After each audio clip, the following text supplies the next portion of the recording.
theyeshiva.net. Okay, this new Maamar is from Likkutei Torah, the section of Shir HaShirim. Daf Mem Ches Amud Beis, the second column, page 95. Its opening is not on a pasuk. Usually it's on a pasuk, but it's on a Maamar Chazal. Very interesting Maamar Chazal, an argument in Maseches Ksuvas, the second parak, the beginning of the second chapter of Maseches Ksuvas. Ksuvas, Daf Yud Zayin Amud Aleph.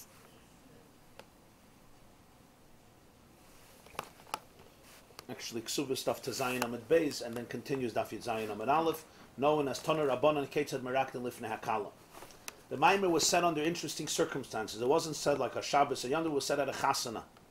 It was said at a wedding, it was placed into Shir HaShirim, because Shir HaShirim, of course, is the Sefer in Tanakh that describes very graphically and metaphorically the love between Hashem and the Jewish people, employing the metaphor of the two lovers, the Doidi and the Doida, the groom and the bride, the young man and the young woman who have a very dramatic relationship throughout the 8 chapters of Shir HaShirim. This Maamar was said at a Chasana, and the Chasana is actually well known in the history of Hasidim as the Zlobin Chasana. Zlobin is a city in the Ukraine. It's called Zlobin. Zlobin with a Z, or in Yiddish it would be Zin, Zayin Shin, Lamed Aleph Beis Yud Nun. It's a little city in the Ukraine. And the Baal HaTanya made a shidduch with Rabbi YY Jacobson of Barditchev. Barditchev is also in the Ukraine. Baal HaTanya lived in a city called Liadi. It's a little Russian history. Liadi is in Belarus. The journey from Belarus to Ukraine is a long journey. Barditchev is in the Ukraine.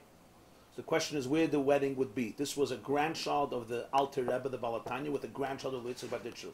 Baal HaTanya's son, Reb Dov Ber, who succeeded him, he's known as the Mittler Rebbe. It was his child marrying a grandchild of the Barditchev. So they decided to do the wedding midway between Liadi and Barditchev, Zlobin. So this was a chasana that happened actually in the month of Sivan, Tovkov Samach Zayin, which would be 1807. It was Parshas Nosai. Parshas Nosai, Tovkov Samach Zayin, 1807. Now, who heard there's going to be a weekend, a Shabbos? Today we would call it a weekend. They didn't probably call it a weekend. There's going to be a whole Shabbos with Rabbi YY Jacobson of Barditchev and the Baal HaTanya marrying over their grandchildren. A lot of people came to the chasana. There were no photographers for whatever reason. I never saw pictures in the magazines, but it was a chasana to remember. So you had a whole Shabbos with the Barditchever, who was, Tzaddik Yisod Olam, and the Baal HaTanya. The Baal HaTanya then said many discourses, many Maamorim over Shabbos, Friday, Shabbos a day, Mitzvah Shabbos, I think Sunday also. At one of the moments he said this Maamar that we're going to learn at that chasana. And it was recorded, it was written down by the people who heard the Maamar, like most of the Maamorim in Likkutei Torah, which were written down by his brother. He had a brother who would transcribe his teachings, or some of his children, or grandchild, Tzemach Tzedek, or others. There were around 5 people who would write by him. So this was the Maamar that he said then in the year 1807, Tovkov Samach Zayin, in the city of Zlobin during the Chasana. The Chasana was on a Friday, which was pretty customary. They would do the chuppah on Friday, and then the Suda of the wedding would be Friday night. The Kiddushin has to be before Shabbos, halachically. But the Suda would be Friday night. The Suda, the dancing, whatever they would do. I mean, I don't know how the dancing they did. But certainly the Suda was done Friday night. So let's begin. He starts off with the Gemara in Masechta Ksuvas, Toner Rabbanan Kaitzad Merakdim Lifnei Hakala. Shamai Yemrim Kala Kamar Shehi, Hillel Yemrim Kala Nova Chasudim. It's a fascinating machloikus in Gemara. The Gemara asks the question in Ksuvas Daf Zayin, how do you dance in front of a Kala? Meaning, when we dance at a wedding in front of the Kala, what is it that we say? How do we dance? Shamai says every bride should be praised according to who she is. In other words, you have to write specific grammar for every Kala. To use today's vocabulary, you have to bring out her unique virtues and qualities and characteristics, and that's how you praise her. No, I disagree. Generic. A generic gram for every bride in the world. Kala nova chasudim. This is a beautiful and gracious Kala. It's a Kala full of beauty and full of chesed, full of charm, full of kindness, full of grace. Now, the Niggin, Kaitzad Merakdim, for some reason deleted the view of Beis Shammai. I guess because halacha ke Beis Hillel. So that's why most people don't know the view of Beis Shammai. They know Kaitzad Merakdim lifnei hakala, kala nova chasidim. But really, there's another view, kala kamois shehi. And the Gemara continues. The Gemara says that there was a debate between them. Beis Shamai turned to Beis Hillel and says, I have a question. What if the kala is not beautiful and not gracious? Sometimes that can happen. In the words of the Gemara, afilu chigeres, afilu summa. What if you're dealing with a person who's lame or blind? HaTorah amra midvar sheker tirchak. The Torah says you're not allowed to lie. How could you lie? So Beis Hillel responds to Beis Shammai and says, so let me ask you a question. If somebody goes to the marketplace and buys something, misha lakach mekach min hashuk, and they bring it home to you, and they show it to you, you think it's horrible. But do you tell that to your wife? Do you tell your wife that it's the most horrible thing I've ever seen in my life? Or you say, wow, this is gorgeous. That's what the Beis Hillel says. I think the Rashash said it's only if she can't return it. Yeah? If they could return it, then you should say the truth. But if they can't return it, you say it's nice. A person's mind and mindset should be integrated with other people. That's the end of the Gemara. At first glance, it's very difficult to understand. Beis Shammai has a good taina. You're allowed to lie just to be politically correct. And Beis Hillel's response is very strange. What Beis Hillel seems to be saying is everybody lies all the time. Okay, thank you. So that makes it kosher. Torah says in Vasheket, people go shopping, they buy horrible shoes or horrible dresses, and you say it's beautiful, it's stunning, you look wonderful in this tie. You look horrible in this tie, but I'm not going to tell it to you. So people do it all the time. So is that a justification? What's Beis Hillel's response? It's very difficult to understand Beis Hillel's response. You have to understand that both al pi pshat, pashat, what he means. Beis Shammai is right. L'chayre Beis Shammai is right. The halacha is like Beis Hillel. We say kalam nova chasuda. So this has to be understood. In this discourse, the Baal Tanya Kedarkai takes the Maamar Chazal and sees it really as being also a metaphor for the relationship between Hashem and the Jewish people, and explains the two views in that relationship, which then will allow us to extrapolate and see how it's reflected in Pshat as well. But first he begins with discussing the deeper layer of this Maamar Chazal, like every Maamar Chazal that can be understood on a level of Pshat, and can also be understood as a metaphysical reflection on issues relating to one's internal life, even within themselves. So that's going to be the beginning of this discussion. Hine, Kala hu b'chinas kol sanafshi. The word Kala means a bride, but it also comes from the word, it says in Tehillim, Kol sanafshi l'chatzor is based Hashem, meaning my soul yearns, my soul pines, my soul craves. So Kala is the person who yearns, who craves, who, in Yiddish there's a word, elechtzet. You know what lechtzet means? Lechtzung. It's a beautiful word. How do you translate it? Lechtzet. Nu, the Chassidische Yidden wissen, wie man sagt lechtzet of English? Aspires, craves, yearns, pines probably. In every nitzutz, in every spark of every neshama of the Jewish people, there is a sense of klois hanefesh. Klois hanefesh means a yearning of the soul. Likolel v'ledavek b'Hashem yizbarach. A yearning to be included, to be submerged, to be nichlol, and to be davuk, to be connected with Hashem. Va'avezu yashna b'em b'tmidus. And this love is perpetual. Meaning, this state of Kala is not a one-time event. Yom Kippur, Rosh Hashanah, special moments, special occasions. It's always there. It may be, as we'll see, unconscious, but it's always present. U'kamay shekasav, as the pasuk puts it in Tehillim, we say it every morning. Kapitel Lamed, Mizmor Shir Hanukkah Zamayis, L'man yizamercha chavoid v'lo yiday. L'man yizamercha chavoid, so that he should sing to you, sing to your glory, and not be silent. So the Zohar HaKadosh says, Kari tadir v'loy shachich. L'man yizamercha chavoid v'lo yiday means that the soul always sings. It always calls out v'loy shachich. It's never quiet. L'man lo yidaim. It's never shachich. It never, shachich in Aramaic means it never relaxes its song.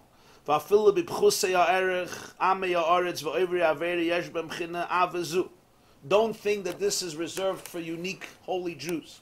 Even those who seem to be of spiritual lower quality, or Amei Haaretz, which was the classic term for a Jew who's ignorant and apathetic, or Oivri Aveda is even more than an Amaretz. An Amaretz means he's apathetic and ignorant. Oivri Aveda means somebody who may not be ignorant, but he transgresses sins. Yesh b'hem b'chinas avazu. Don't think for a moment that they are not in a state of kala. Every one of them has this love to Hashem. Every one. They don't live it. They don't live it. They don't even know it. He says, Ela she'enim urgeshes b'nafsham b'chinas gilu.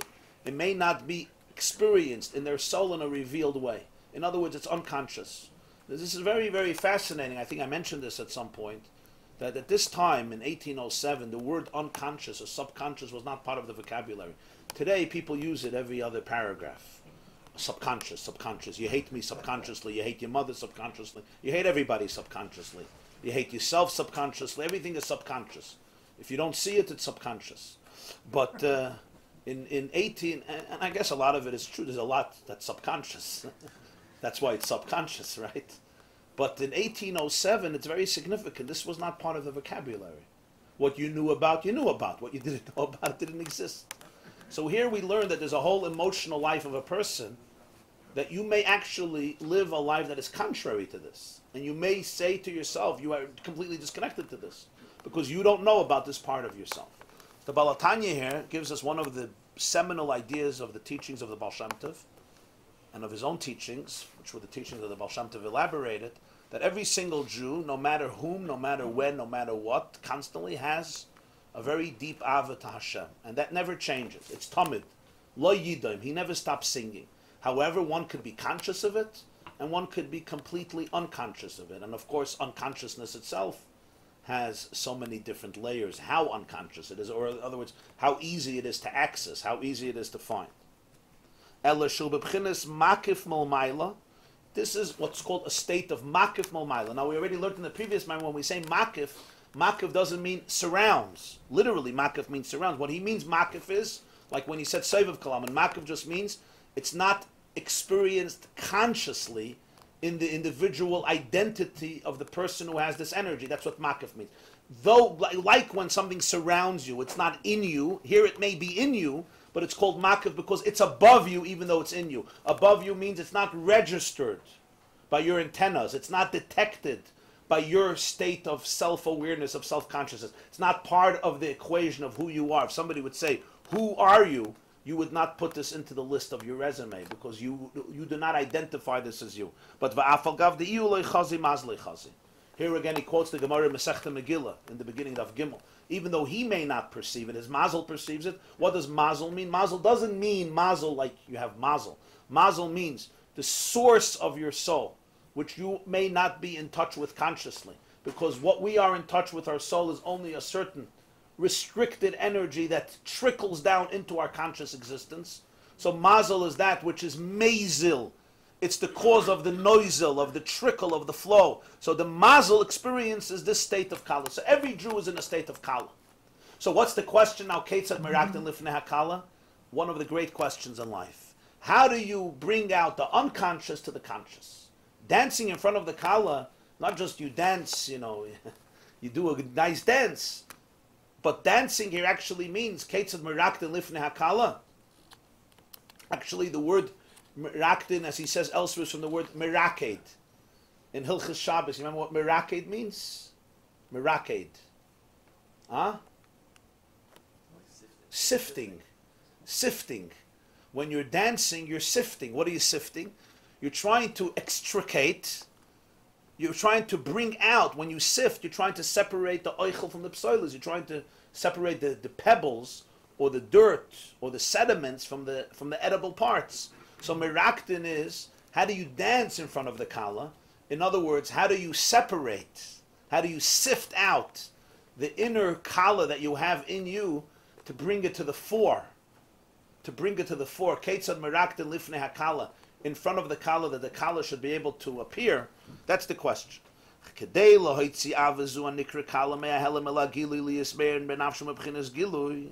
To extricate this love, which is called kala, from concealment to revelation, that it should shine in one's soul in an expressive way. On this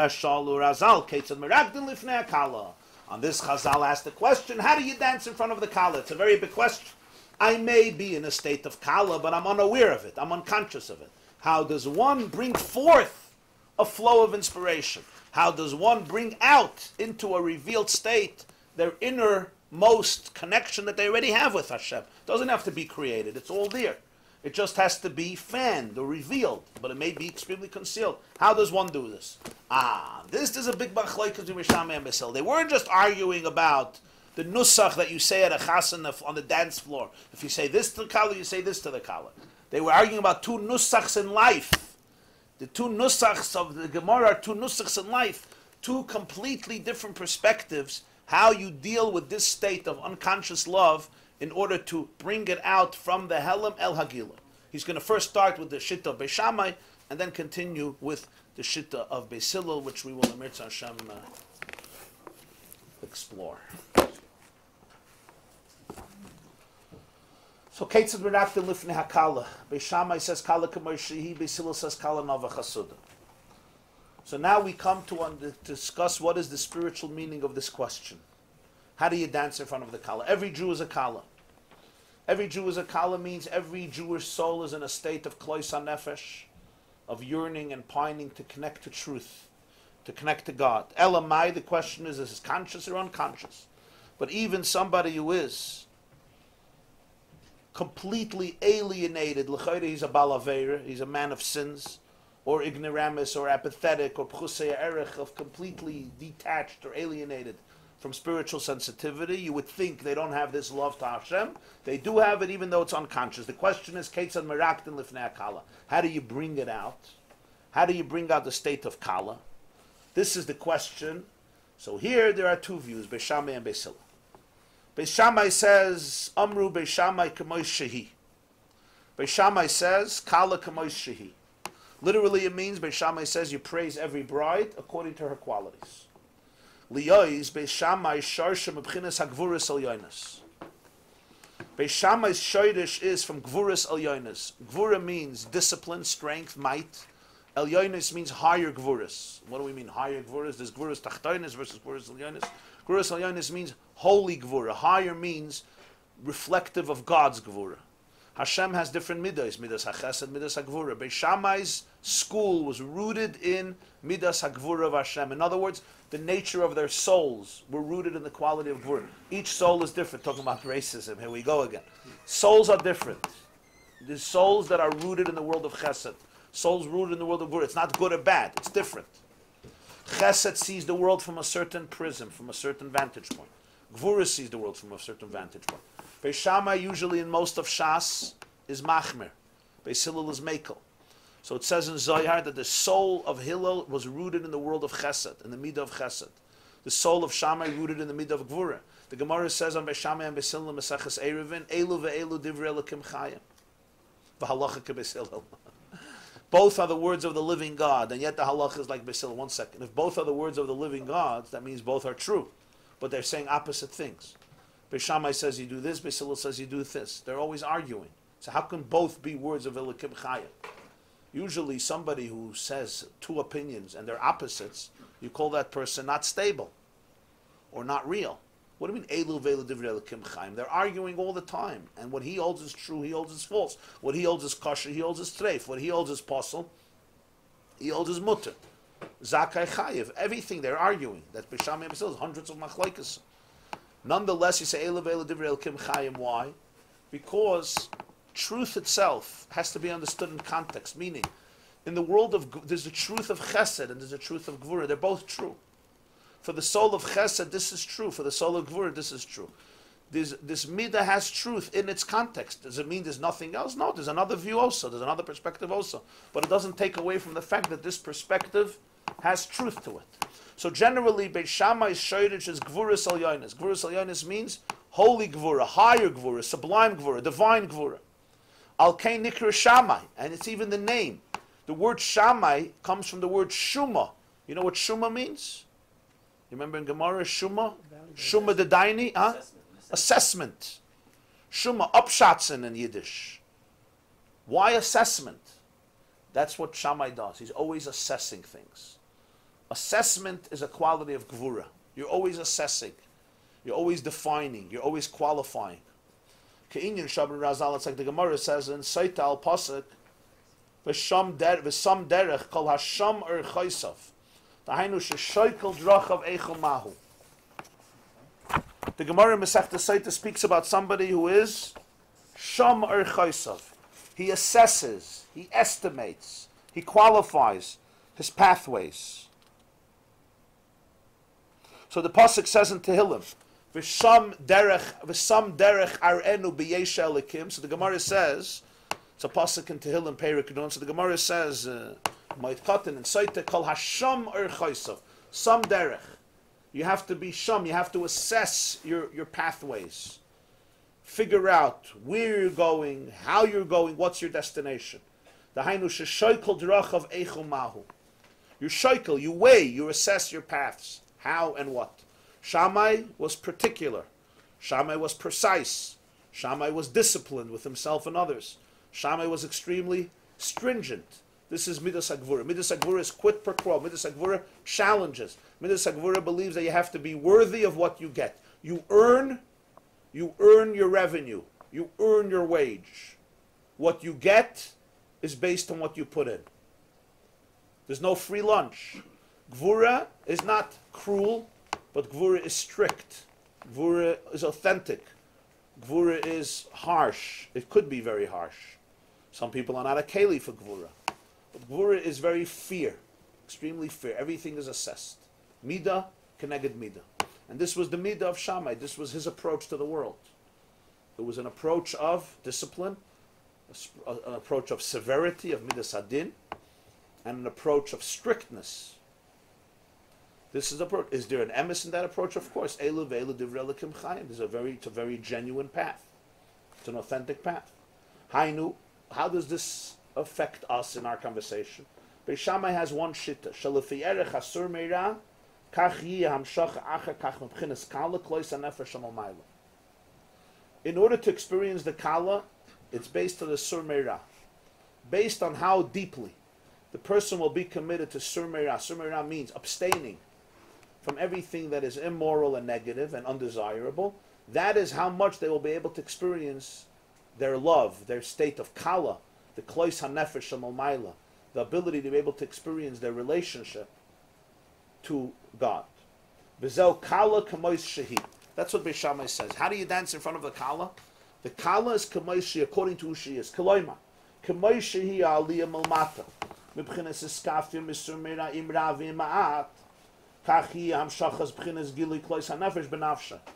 Kala kamois shehi means based on how much the person will work on themselves to ascend, to be oila milmata, from a state which is lower, by doing iskafia sur meira, subduing the negative and going away from it, whether it's whether it's a lot or a little. That will be the determining factor of how much revelation of the state of kala there will be in them, how their deep neshama's relationship with God will be expressed, based on how much they are ready to challenge themselves to climb higher and higher. That's how much they will experience from above.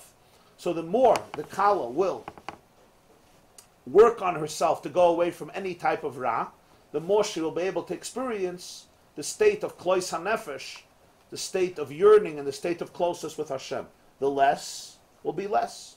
So Beis Shammai says, Kaitzad Merakdim lifnei hakala, every kala, kamois shehi, according to what she puts into it, according to her avodah. Every single Jew who is a kala, exactly how much he will or she will elevate themselves and be oile and do sur meira, and it's layer upon layer upon layer, because there's sur meira in a very coarse way, and then there's more subtle. You know, the onion has many, many layers, and you peel one, there's another one. But the more layers the kala is ready to peel, the more she will be able to experience, the Jew will be able to experience the state of klois hanefesh, the link with above, which is the powerful, intimate relationship between the Jew and God. That's the view of Beis Shammai. Beis Hillel has a different view. Aval Beis Hillel sharshem ebchinas hachasadim. Beis Hillel is rooted in the world of chesed. Choylek al Beis Shammai shelo yiyeh hamshacha lefi ha'alah. He doesn't hold that the hamshacha is always commensurate with the halah. Hamshacha means the flow from above. Halah means the ascent from below. Beis Shammai says hamshacha lefi halah, quid per quo. As much as you climb up, that's how much will come down to you. I give to you as much as you demonstrate an openness to receive. Ela Adirabba, says Beis Hillel. Tchila yiyah hamshacha l'milmayla l'mata. First, there ought to be a hamshacha, a flow from higher to lower. V'yiyah az memela yiplu kol hachitzonim shaloi la'Hashem heima. Huh? What? The beginning of Perek Gimel? 96 Perek Gimel. The line starts Lamata. The beginning of Ois Gimel. The line starts Lamata. First there'll be Hamshachem el Maila Lamata. V'yiyah oz memela yiplu kol hachitzonim shaloi la'Hashem heima. And then automatically, all the chitzonim, all the external forces that are not divine will fall away. V'hainu asay toiv yiyah kodim l'sur meirah. The asay toiv, Beis Hillel says, ought to precede the sur meirah. Ki ma'at min ha'or doicha harba min ha'choshen. Because a little light will dispel lots of darkness. So where Beis Shamai says, first sur meirah and then asay toiv, which is actually the order in the pasuk, Beis Hillel says you can't always wait for that. Let the asay toiv precede the sur meirah, even though the person is filled with ra, because the or, the light, will dispel lots of darkness. Al kain nikra Hillel. That's why his name is Hillel. Shamai means assessment. Hillel means a glow. Miloshen behiloi neiroi alai roishi. The word in English, a halo of light, a halo. It's rooted in the Hebrew word Hillel. Behiloi neiroi alai roishi. The pasuk says in Iyov Perek Chavtes, the glow of the lamp, the glow of the nair, of the candle, alai roishi, on my head. Hillel, in other words, is a glow, a luminescence, a brightness. V'gam Hillel meloshen shvach v'Hillel, from Hallel, praise. Dahainu aydei shvachim b'izbainin is gdulas Hashem memela yipol hara. By praising, by contemplating the greatness of God, and therefore the greatness of the soul, which is part of God, automatically the ra will fall away. What is the machlokes say? We have here a fundamental argument in Avodas Hashem. Two different approaches completely. Beis Shammai says, Sur meirah asay toiv, kala k'moy shehi. Beis Hillel says, kala nava chasuda. Beis Shammai says the system has to be, you first have to get rid of the dirt, you have to get rid of the filth. The more filth you get rid of, the more light can come in, the more positivity could come in. You get rid of the darkness, then you get it to the light. That's the shitta of Beis Shammai. Kala k'moy shehi, as much as the kala works on herself, that's how much she'll be able to appreciate and experience the flow from above, the relationship from the chas and Hashem. Beis Hillel says no. Ma'at or doicha harba min ha'choshech. Don't wait till the darkness leaves, but rather begin to flood your life with light. You say, there's so many stuff going on, there's so many skeletons in the closet, there's ghosts and demons and so forth. Beis Hillel says, on the contrary, you'll bring in light, that itself will expel the darkness. Ma'at or doicha harba min ha'choshech. You have a room filled with darkness, and you light a candle, and a little light expels lots of darkness, that itself will cause the choshech to fall away. And b'meila, you don't have to wait till the kala is completely cleansed and refined, and only based on how much she works. Every flow from above is commensurate with how much she works on herself. You don't have to wait for that. There's no need for that. Sometimes if you wait for that, you may be waiting forever. You have to immediately start. Now, Beis Shammai's argument is clear. Beis Shammai's argument is, if you're building a house, and you did a construction, they finished the house, you don't bring in the couch and the furniture and the beautiful paintings when it's still full of debris and rubble and dirt. First you need a cleaning company.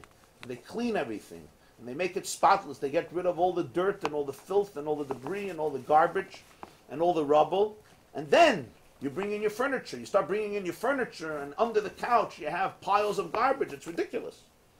Beis Shammai says, clean up the mess. Clean up the mess. Now the system is clear. The system is clear. Now you'll bring in positivity. Essentially, this is a right way. He's right. Midas hakvura. You don't put in your beautiful pieces of art. The whole wall is dirty. First, do a good cleaning. Make it clean. Then you'll bring in the beautiful furniture. Sur meirah, then asay toiv. You want to experience the deep spiritual connection. You first have to get rid of the toxicity. There's so much toxicity or even dysfunction or many stuff are there. And Beis Shammai, from a perspective of Gvur, it's Divrei Elokim Chaya. Why? Because this is the ideal way to go. You get rid of the bad and then you bring in the good. Beis Hillel introduces the world of Chesed.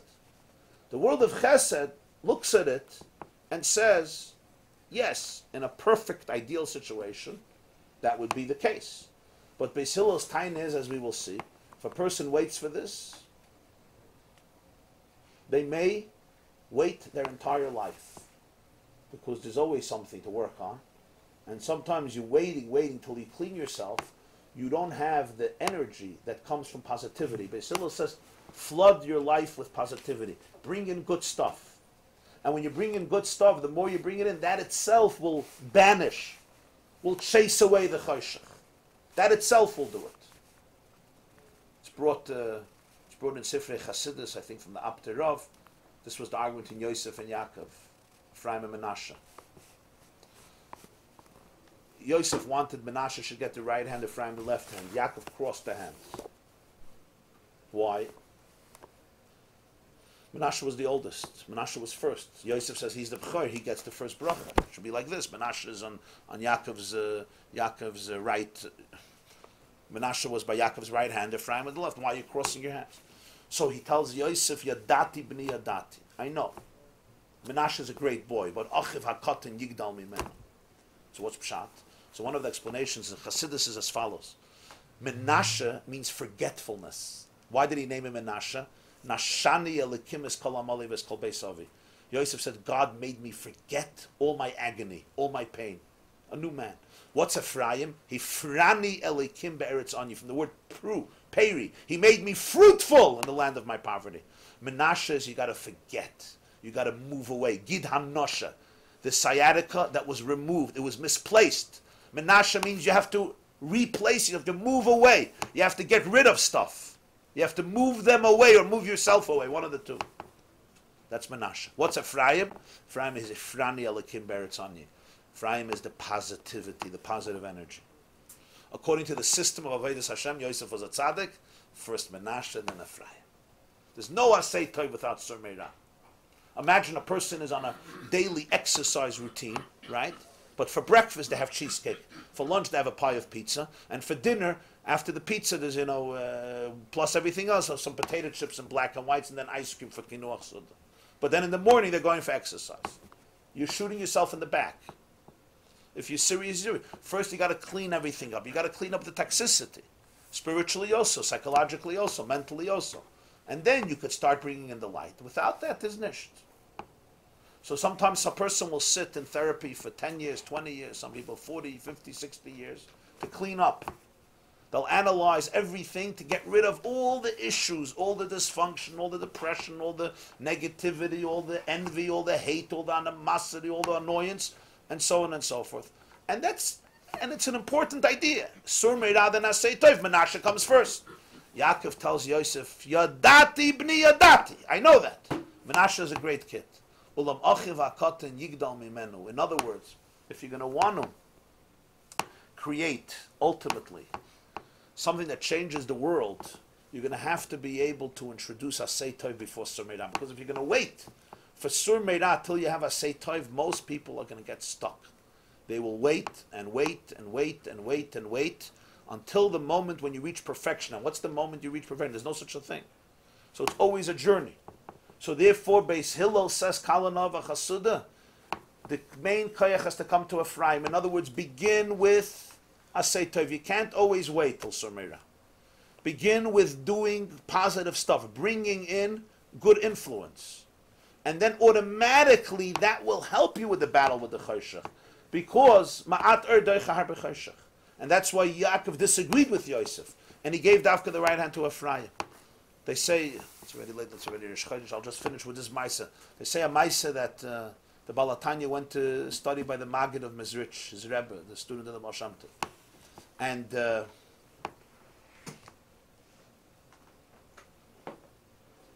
he was going home. So he was in the coach. So the Maggid of Mezrich had a son, his name was Rabbi Avram HaMalach. They called him an angel. It describes to you what type of person he was. He was like an angel. Rabbi Avram HaMalach, they called him. So Rabbi Avram HaMalach came to escort the Baal Tanya home. They were chavrusas. Their father set them up as chavrusas. Palatanya taught him Nigla, and he taught him Kabbalah. 3 hours and 3 hours. He used to change the clock. So anyway, the Avram Malach came to escort him home. So he sees him in the coach. And the horses are there waiting to go. And the wagon, whatever, it was a horse and wagon. So there's 3 things he told them. Once he told them, he said as follows. Midaf schmeißen de Pferd, bis ze sollen werden ausfährt. Midaf schmeißen de Pferd, bis ze sollen wissen seinen Pferd. You have to whip the horses until they cease to be horses. You have to whip the horses until they're aware that they're horses. That's the tupchenes. So the Baal Tanya said, oh, he has to stay here. It's a new derech and avoid. He got off and he stayed there for a while. The first is a sapcha. Whip the horses till they're not horses anymore. The second is a skafia. Whip the horses, at least they know they're horses. Don't change them. Be aware of the horse. But then he once told them, he says, far, guck nicht auf the Pferd. Don't look at the horses you travel for. So he explained that it's a derech and avoid. This is the derech. Everyone has horses in them. Horses here is a metaphor for the beast in you. You could look at the beast and get paralyzed by it, but you have to travel. Either there's a horse involved. Okay, there's a horse involved, but you have to travel. It says far, guck nicht auf the Pferd. If you're going to look and get involved in this, you'll be paralyzed. You have to be able to continue to travel, even though there is resistance. So Shamai and Hillel have 2 different shittas in Avodas Hashem.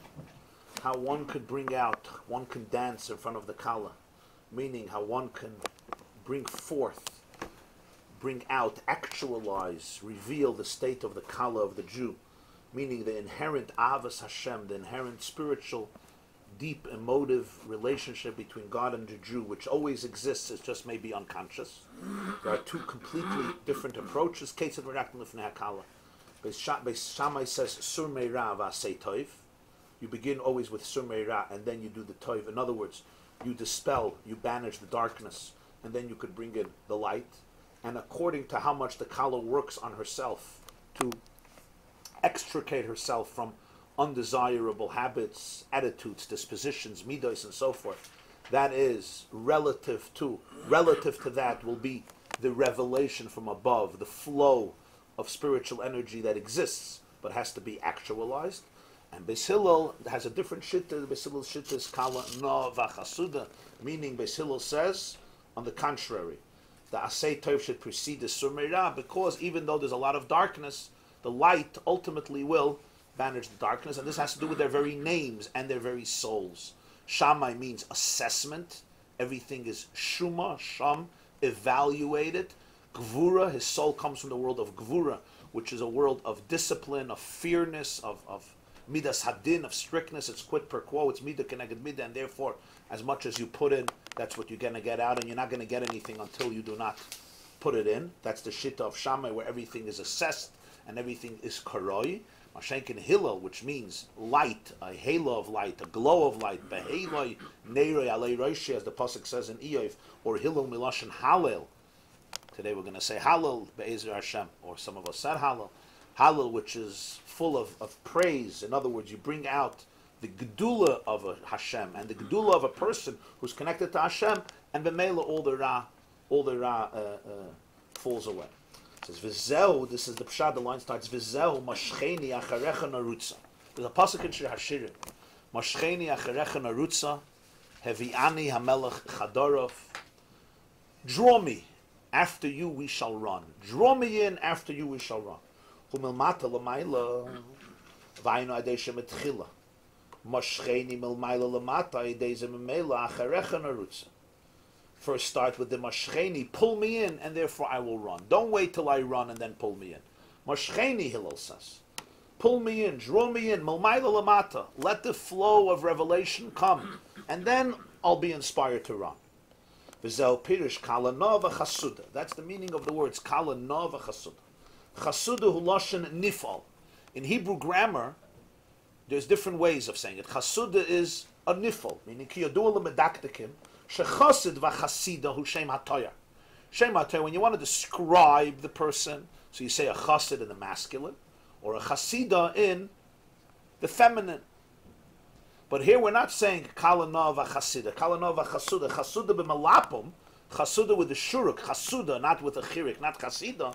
Who Shem Hanifal. What do we mean Shem Hanifal? That which gets affected. Not she is a Chasida, she is a Chasuda. The Hainu Shanas is Chasuda. Somebody turns her into a Chasuda. She receives grace. She receives chesed, meaning Aydeham Shachas Chesed Elyon Milmaila Lamata Li is Gili Alakus. You have to bring forth something, and she becomes. It's how she's affected by something.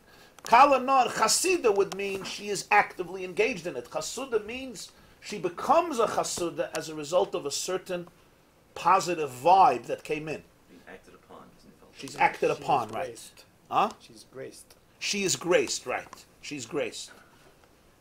Why? What is she graced? He says because there was a chesed elyon, a higher divine chesed that flowed milmaila from a higher space to a lower place. Liyos gili alakus azay memela yipalara. Beis Hillel says, and automatically the ra, let the chips fall away. The ra falls away. V'yibchinas gili klois hanefesh benafsha, and then the klois hanefesh, the state of yearning of the soul, will be revealed. Liyos kala no, for her to become a beautiful kala. V'yisrael asher b'cha aspire. The Lashon HaPasuk is, and a Jew which in you I boast. God says, Yisrael asher b'cha aspire. A Jew in you I brag, I boast, so to speak. That's the concept of Kala Na, b'cha aspire. This happens as a result of the fact that she receives this flow of chesed. So the Rebbeinu Shalom says, Yisrael asher b'cha aspire.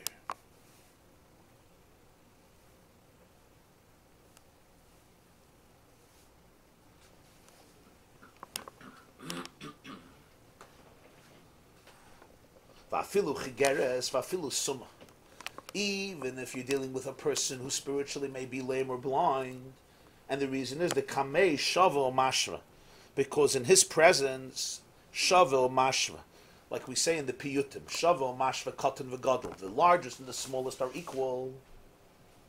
Or as the pasuk says in Eoiv, he just says the beginning of everything, and you have to figure out the end.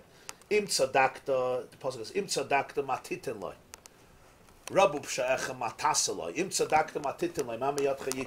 Meaning, it's not like your negativity really is an obstruction for him, because there's nothing that separates. It's not like you're so bad, you're too bad for him to come in.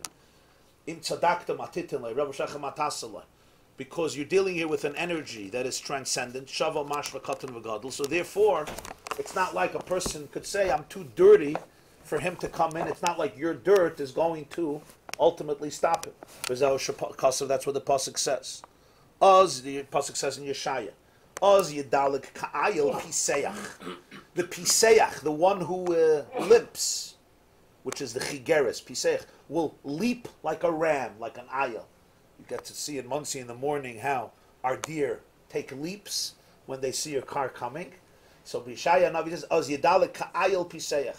So the Balatanya is connecting it to this Gemara. Shamai is saying, Geras, she's lame. He says, no, she's a Kala Nova Chasuda. Because if you'll just reveal that which is in her, and you'll focus on the positive, and you'll focus on the Chesed Elyon, automatically the spiritual negativity will be absolved. Az Yedale Ka'ayel Piseach. Which is a Maramak.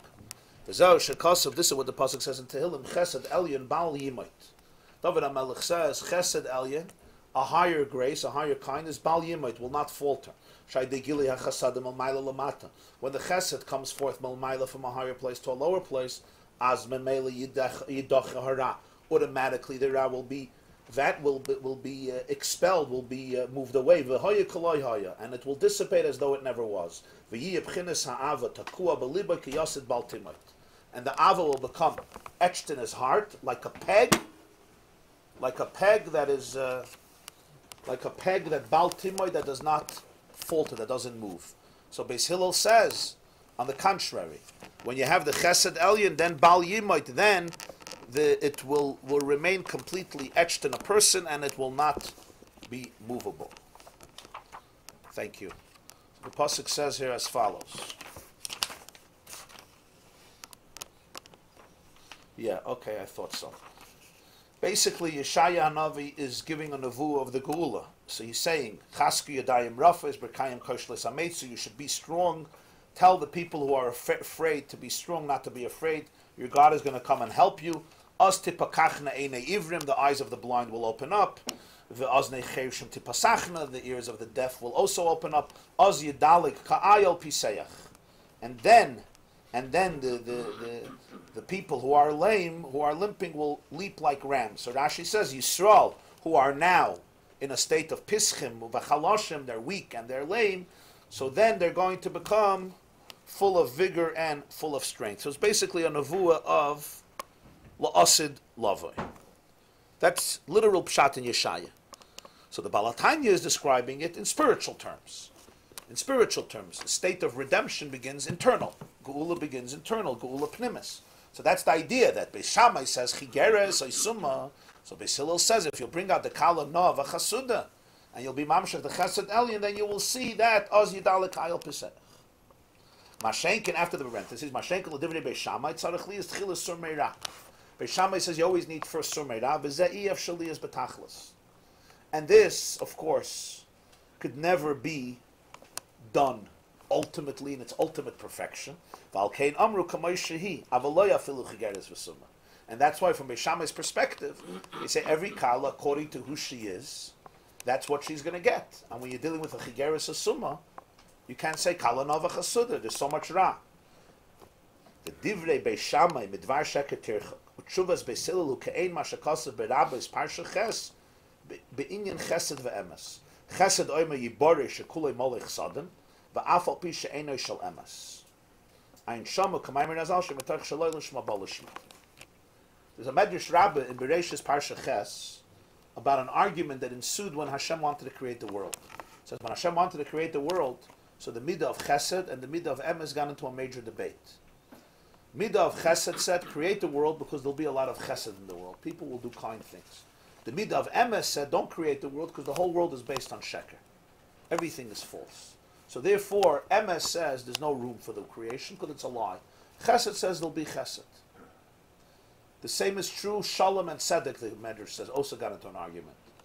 Tzedek said, create the world because people give tzedakah. Shalom said, don't create the world because this is just a world of conflict. Everyone fights. There's no peace. So the Medrash says, what did Hashem do? He took Midas HaEmes, he shlicha la'aretz, he threw it on the ground. So now there was no Emes complaining anymore, and he created the world. That's why it says, Emes me eretz titzmach. In other words, Emes is in the earth, literally.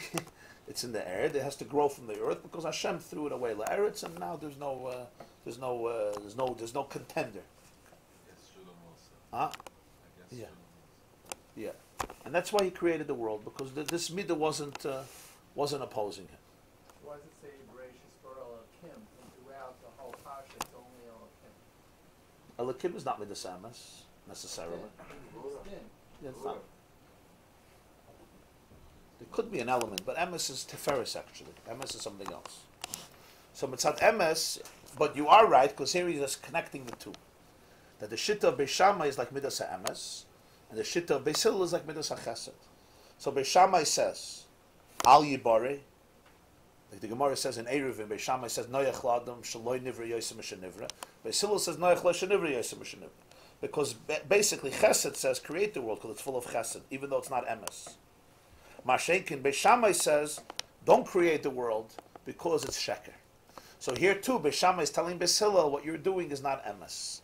And Beis Hillel is doing something about Chesed, Kalanov and Chasuda. And this is an argument. So Beis Shammai has a truth to him. Beis Shammai is the parameter of truth. Mashenkin Beis Hillel focuses on Chesed. What's the nature of the argument here? So this explains to us a little bit more the nature of the argument, and if you'll realize the terminology he keeps on using is Hamshachim al Maila Lamata versus Halam al Mata Lamaila.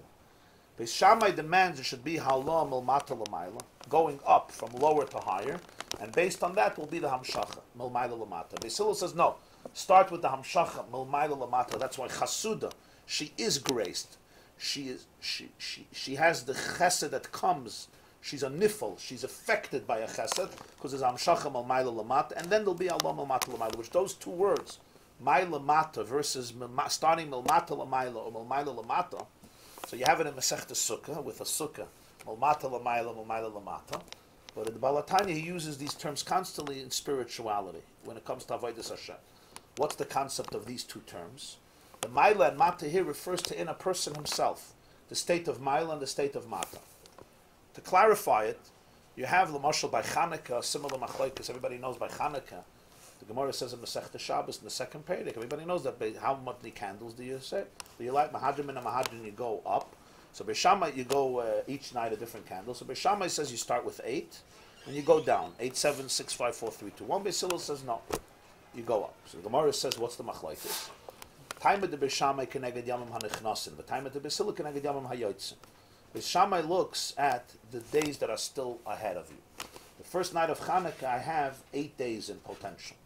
I only have 1 night in actuality, but I have the days. If I look at the days that are coming in, I have 8. So I do 8. The second night, I have only 7 days coming. Hillel says you focus on the days that left already. So therefore, only on the 8th night, you have 8 nights. You light 8 candles. The 7th night, you light 7. First night you light 1, etc. The halach is like Hillel, not like Beishamai. Then the Gemara gives, and a second reason, Parei Hachag, by Chukas you went down.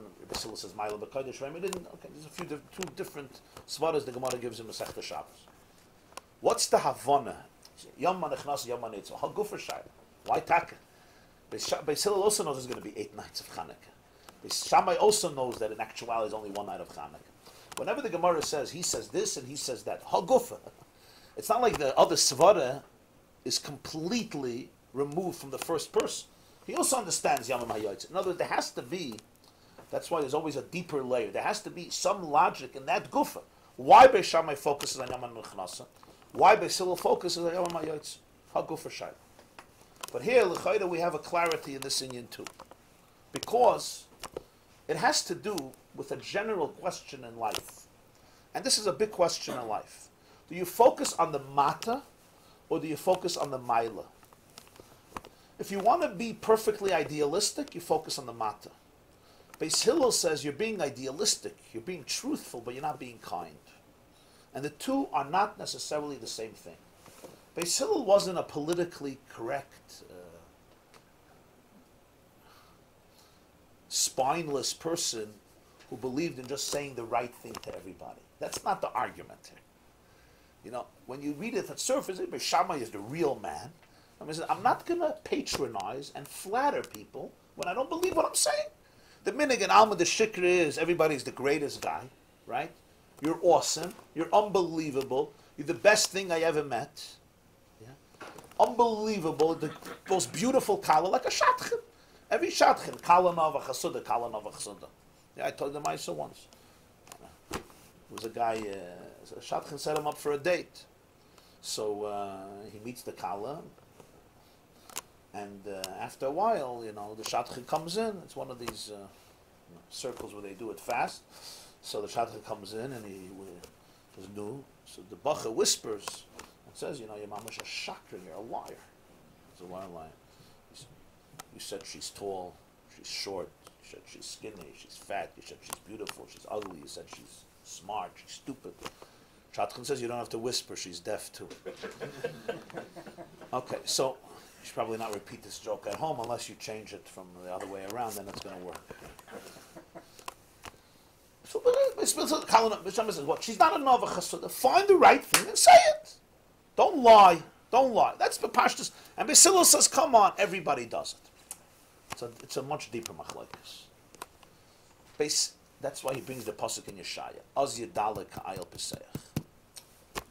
Beis Hillel, in a way, it's a different type of emes. It's not only an emes of the surface. It's an emes on a deeper level. You have to focus not on the mata, you have to focus on the maila. I'll bring it out to you from a word from the Apter Rav in Oyev Yisrael. There's one of the big rebbes, Rabbi Yeshua Heschel of Apta. Apta is a city in Poland. He's buried near the Baal Shem Tov in Mezhebush. He has a sefer called Oyev Yisrael. The Apter Rav says this on the pasuk, Hazinu Hashamayim v'adabeir v'sishmar etzim refi. Listen, heavens, and I'll speak. Listen, earth, to me, to what I'm going to say. Now, remember, this is Moshe's last speech. He's been speaking for 40 years. This is the last speech, a few days, or maybe the day, or the last few days before his P'tira on Zayin Adar. Hazinu, it's the last parshas. So imagine a rabbi, even a regular rabbi, has been at a pulpit for 40 years, literally, 50 years, 60 years, and he's giving the last speech to the oilam. Everybody comes to say goodbye. Everybody is there. Men, women, children, everybody is there. Atem nitzav mayam kolcha. And he opens up the speech and he says, listen, my heavens. Listen, earth. What happened to the people? Almost after 40 years, I gave up on you. What are you talking to the heavens? Talk to the people. So the Abter Rav says that Moshe was giving a advice for history, how you have to speak to people. And he brings a Gemara in B'choros, fascinating Gemara. The Gemara says in B'choros Daf Ches, there was a big debate between Rabbi YY ben Hananya and the sages of Athens, 60 sages of Athens in Greece. Sabi, Debei, Atuna. These are the greatest Greek philosophers of the time. It's almost a blot of debates between Rabbi YY ben Hananya, one man, against 60 Chachamim of Greece. And the fascinating thing in the Gemara is that the whole debate is in riddles. There's no debate about actual ideas. It's all riddles, and strange riddles. It looks childlike. So the Maharsha wrote a whole chibur in the back of the Gemara, a whole section to explain it. The Maharal has a whole thing. The Vilna Gaon has a sefer, short little sefer explaining that piece of Gemara, the metaphor of it. The Kedushas Levi has it. Likkutei Maran has it. Oh, everyone. I mean, from a lot of the G'dolei Yisrael who try to explain the Goddess of Shas have different perspectives how to explain it. One of the fascinating debates is, just to bring out a debate, they asked Rabbi YY ben Hananya to disprove, it's all to disprove Judaism. When a chick dies in the egg, where does the soul leave from? A chick dies in the egg, where does the neshama go out from? The egg is sealed. So, and this is trying to disprove Judaism. Rabbi Hananya says, the same way that the soul got in. Done, he wins. That's the whole Amud and a half like that. This does that. They ask him, how do you preserve salt? It shouldn't decay. So he says, you use the amniotic sac of a mule. So they say a mule doesn't reproduce. So he says, and salt doesn't decay. One of the questions they ask him is as follows. If a guy comes to a town, he's looking for a kala, he's looking for a girl, and he takes the best. He goes out with the best. And she says, no, I'm not interested. Is he going to go to another, is he going to go and look for somebody even better? Of course not, because if she rejected him, obviously he has to look for somebody of a lesser caliber. That's the end. So Rabbi YY ben Hananya says, if a person takes a nail, a peg, and he knocks it into the wall, and it doesn't go in, do you go lower? No, you could also go higher. Why? Because maybe down here it's rock, and up there you'll penetrate. He wins the debate. What's the smara? So the Maharsha says that they were saying that you always go for the best girl, and if she says no, you don't go to better because she's for sure going to say no. Right? If the first girl doesn't want a shlemiah like you or shlemaza like you, you think a better girl is going to want you. You got to compromise. Right? You got to go for less. So the Maharsha says what they were saying is, who did God offer the Torah first to? The nations of the world. And they said no. You think he's going to go to somebody better? No, he's going to go to somebody worse. The first girl rejected God. They said, you're not for us. So for sure he's going to go for somebody lower. In other words, the Jews are lower. That was their taina. That's the Maharsha's perspective. The Abter Rav's perspective is different. He says as follows. And this is the Pshat HaZinu HaShamai. He said, sometimes you speak to somebody and you can't get to them. They're not getting affected. You put the nail and the nail doesn't go in. There's too much resistance. He says, the problem is not that you put it in. The problem is not that you put it in too high. The problem is you put it in too low. You have to lift up the nail to a much higher place, and there it'll go straight in. He says the problem is when you speak to people, you're speaking to a lower place in them. And because you're speaking to a lower place in them, they resist you. Because over there they have a lot of resistance. When you speak to somebody, you have to go to the highest point. You have to speak to their purest, most idealistic space. Because over there they have no resistance. On lower levels, there's toxicity. They become defensive. They can't listen to you. But every person has an akudah of emes, of purity, that's very, very deep. But we don't speak to it because, first of all, we don't see it, or we don't believe in it, or we don't trust it. But if you speak to that place and people, over there, it'll go right in. So Moshe Rabbeinu is talking to the Jewish people forever, and he says, whenever you speak to people, hazinu hashamayim, speak to the heaven in every person. Every person is heaven and earth. Earth is your murky part, your earthly part, your lowly part. Every person has that. We're engaged and we're enmeshed with a lot of issues. Everyone has issues and problems and struggles and demons and skeletons and darkness. If you don't believe me, look in the mirror or speak to your therapist. He'll explain it to you. Every person also has heaven. Heaven is idealism, selflessness, what he calls here klois hanefesh, avos Hashem. Every person has that. It's always there. The question is what's conscious, what's unconscious. What do you know about, what you don't know about? What leads your life, what doesn't lead your life. So now when I speak to you, which part of you do I speak? So Moshe says, hazinu hashamayim. Always speak to the heaven and people.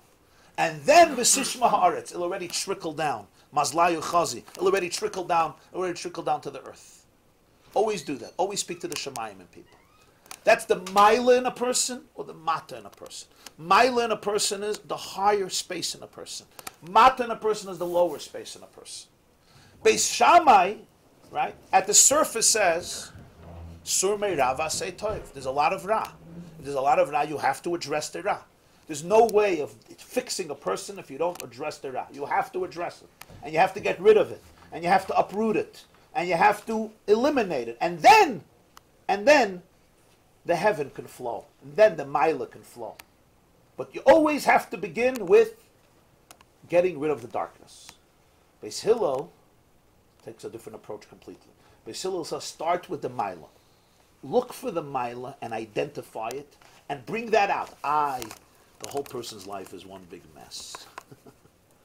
Right? There's a tremendous mess going on. I'm not ignoring it. What I'm doing is I'm going to bring in so much light. Even though it's full of darkness, that ultimately the choshech will move away. So therefore, by Hanukkah, you have the same argument. The first night of Hanukkah, what do you have? The first night of Hanukkah, you have. It's still the beginning of Hanukkah. So therefore, Beis Shamai says you always have to eliminate the choshech. Since you have to eliminate the choshech, so the first night of Hanukkah, when you're just starting, you need 8 candles. You need 8 candles to eliminate all the darkness. The second night, it's already much weaker, the darkness, because you're focusing on the choshech. Now you need 7 candles. The last night, you already have very little choshech. 1 candle can do it. Beis Shamai has a different approach. Beis Hillel has a different approach. Beis Hillel says the first night of Hanukkah, emes. I'm not going to be in a situation where I could bring so much light and get rid of all the darkness. I don't have that koyach. There's too much darkness. I can't have so much light. There's too much. I'm too messy. But you could bring in a little light. Yeah, 1 candle you can bring in. You know what's going to happen? Darkness will vanish. But Mela, tomorrow night, you'll already be able to bring in 2 candles. Beis Shammai Taka takes on the choshech right away. Therefore, fakert, you come with all your bombs and you bomb it out. You need 8 candles. Beis Hillel doesn't have that capacity. He focuses on the Or. I only have a little bit now because I have a lot of choshech. But find that nekuda of heaven and bring it out. This is Pshat the Belzer Rav says, Im yi nedachacha b'ktzei hashamayim, Sham yekabezcha, Sham alekecha, Sham yechakecha. Im yi nedachacha b'ktzei hashamayim. You'll have somebody outcast. Misham! What's the Sham? He says, b'ktzei hashamayim. And every Jew, there's a little shamayim left. You hear? Im yi nedachacha b'ktzei, there's a ktzei, not a lot, a ktzei. Misham yekabezcha. From the tip of heaven that's in him, catch onto that. Catch on to that and make a big deal out of that. Turn that into a major focus. It'll be ma'at but it'll be doich choshech. You light 1 candle and the darkness dissipates. Tomorrow you'll be able to light 2. The last night you'll already be able to light 8 candles. Why will you be able to light 8 candles? Because so much choshech will be banished. You'll be able to light 8 candles. So we have here 2 general views in hashkafa and avodas Hashem in life of Beis Shammai and Beis Hillel that are reflected in this machlokes and Gemara, how you dance in front of a kala. The Gemara in Masechta Ksubas, the beginning of the 2nd parak, Daf Tazayin and then Yud Zayin. Tazayin Amid Beis, Yud Zayin Amid Aleph. Namely, Beis Shammai says every kala is praised according to her individual virtues and qualities, and you do not have a generic statement for every kala. Kala Kamois Shehi. In fact, he accuses Beis Hillel, who says that every Kala is praised as a Kala Nova Chasuda, as beautiful and gracious, to be a lie. Midvar Sheket Tirchak, what if she is not? How can you say this? And therefore Beis Shammai completely disagrees and says Kala Kamois Shehi, and Beis Hillel says no, Kala Nova Chasuda. Kala Nova Chasuda.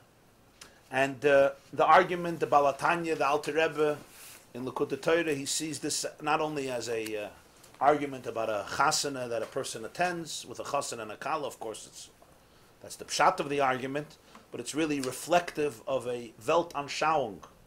And Weltanschauung means hashkafas olam, a perspective on life.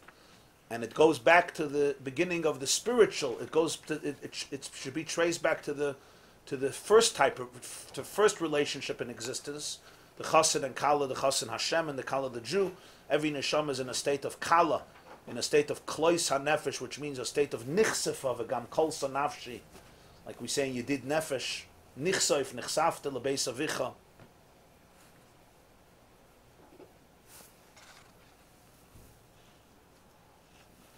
Lavan says in Parshas Vayetze, nichsoif nichsafte lebeis avicha, you craved, you desire to go to your father's home. Lavan is telling Yaakov. So we say on Shabbos, what do we say?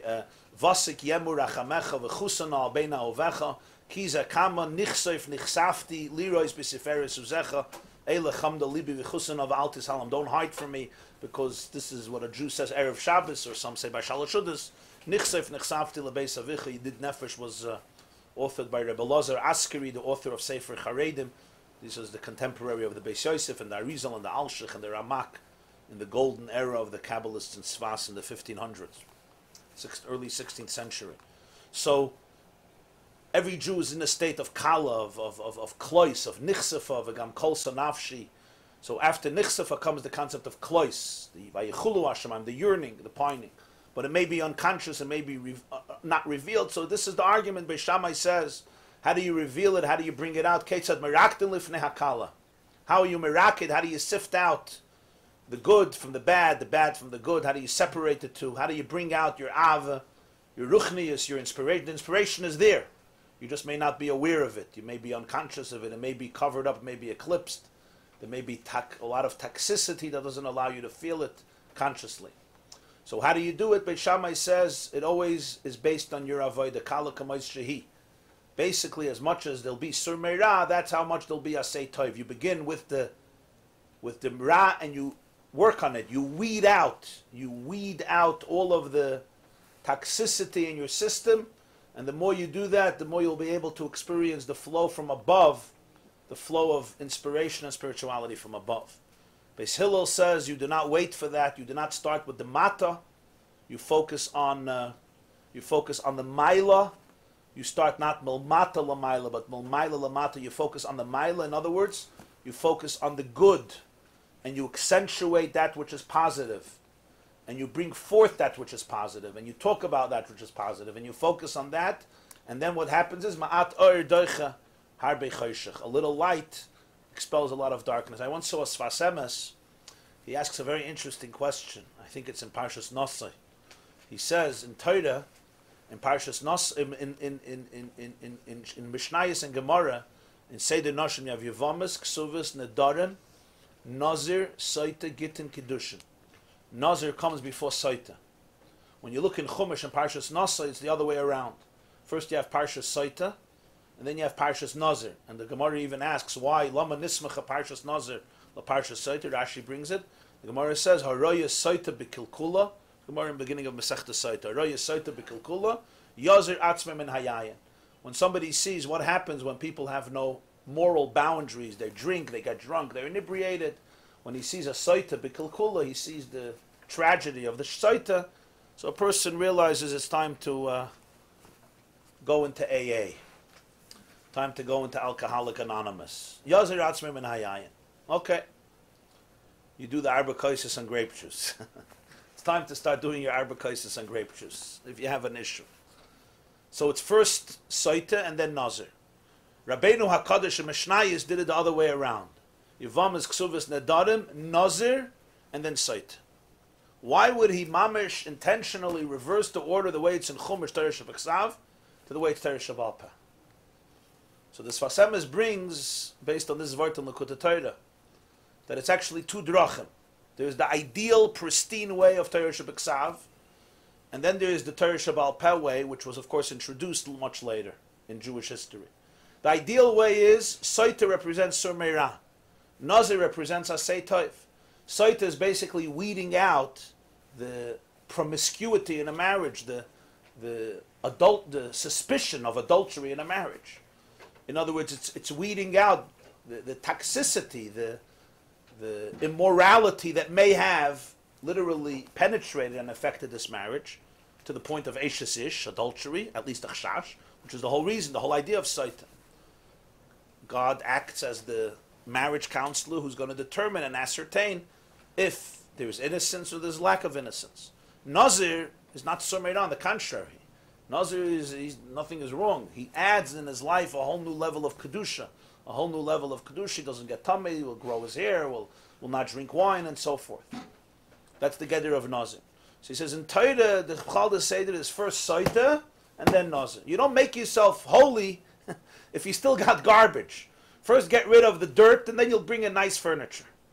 Rabbeinu HaKadosh realized that if you're going to wait for that, a person may never get to the state of Asay Toiv because, first of it, two reasons.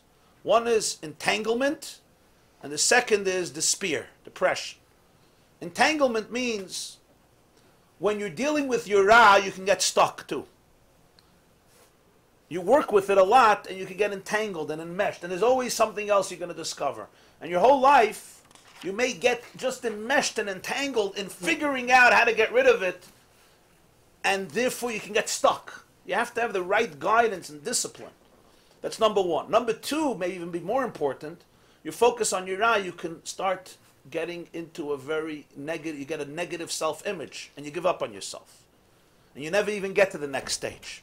So in an ideal world, yes, in the world of Midas HaGevurah, which is very ideal, the world of Emes, so to speak, Emes Amar Al Yibari, which always challenges people to the core, that's how you do it. You have to be fully functional in order to be able to accentuate and bring out your Kedusha, because if not, it's just there's too many infections. You got to get rid of them.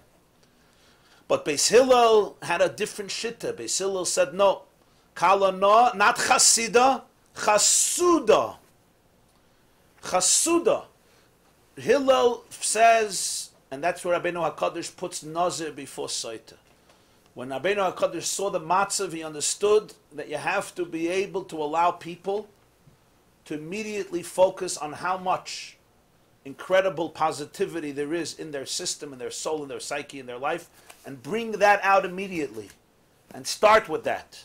And that itself will be the impetus, will create the momentum that will be doiche choshech, because oir is always doiche choshech, there has to be oir. And it's really two shittas, it's two different shittas in life. I once heard a very interesting story from the Baal HaMais. His name is Rabbi Manis Friedman. He lives in St. Paul, Minnesota. He told me once that he had a school there for many years. It's called Beis Chana for young women who, from secular homes, who wanted to come study Yiddishkeit. One of the first schools of that nature in the early 70s or late 60s. In Minnesota for many years. So I heard from him once that there was a girl there who came, and it was very hard for her to have relationships with people. She was like narcissistic or very selfish, very self-oriented, constantly. And it came the age, of shidduchim. She wanted to date and get married, but it was very, very hard for her because she had this thing, she's very, very self-centered. Like somebody once said that she stopped going on dates because the last date, the guy was talking about himself for 3 hours. And then finally, after 3 hours, he turns to his friend and says, "It's enough me talking about myself. Let's hear what you have to say about me." So this was her matzav, and it was very difficult for her. So he suggested to her, I think this is the early 70s, to go visit the Lubavitcher Rebbe and ask him what to do. So she's been to therapy for many, many years, psychologists, psychiatrists, therapists, the works. And she had a whole huge, long report on her state that she had one of the psychologists write up all of her problems, all of her reasons, explaining the source of her narcissism.